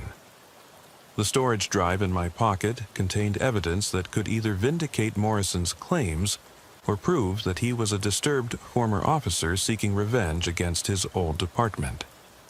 Either way, Sarah and I now had to decide whether we were willing to risk everything to find out which version of the truth was real. As we walked Morrison into the station, past colleagues who might be innocent or might be accomplices to murder, I realized that our quiet night shift had turned into something that would define the rest of our careers and possibly our lives. The weight of evidence had never felt heavier than it did at that moment, carrying with it the hopes of victims who deserved justice and the fears of a system that might be too corrupt to provide it. Some truths are too dangerous to ignore, no matter what the cost of revealing them might be.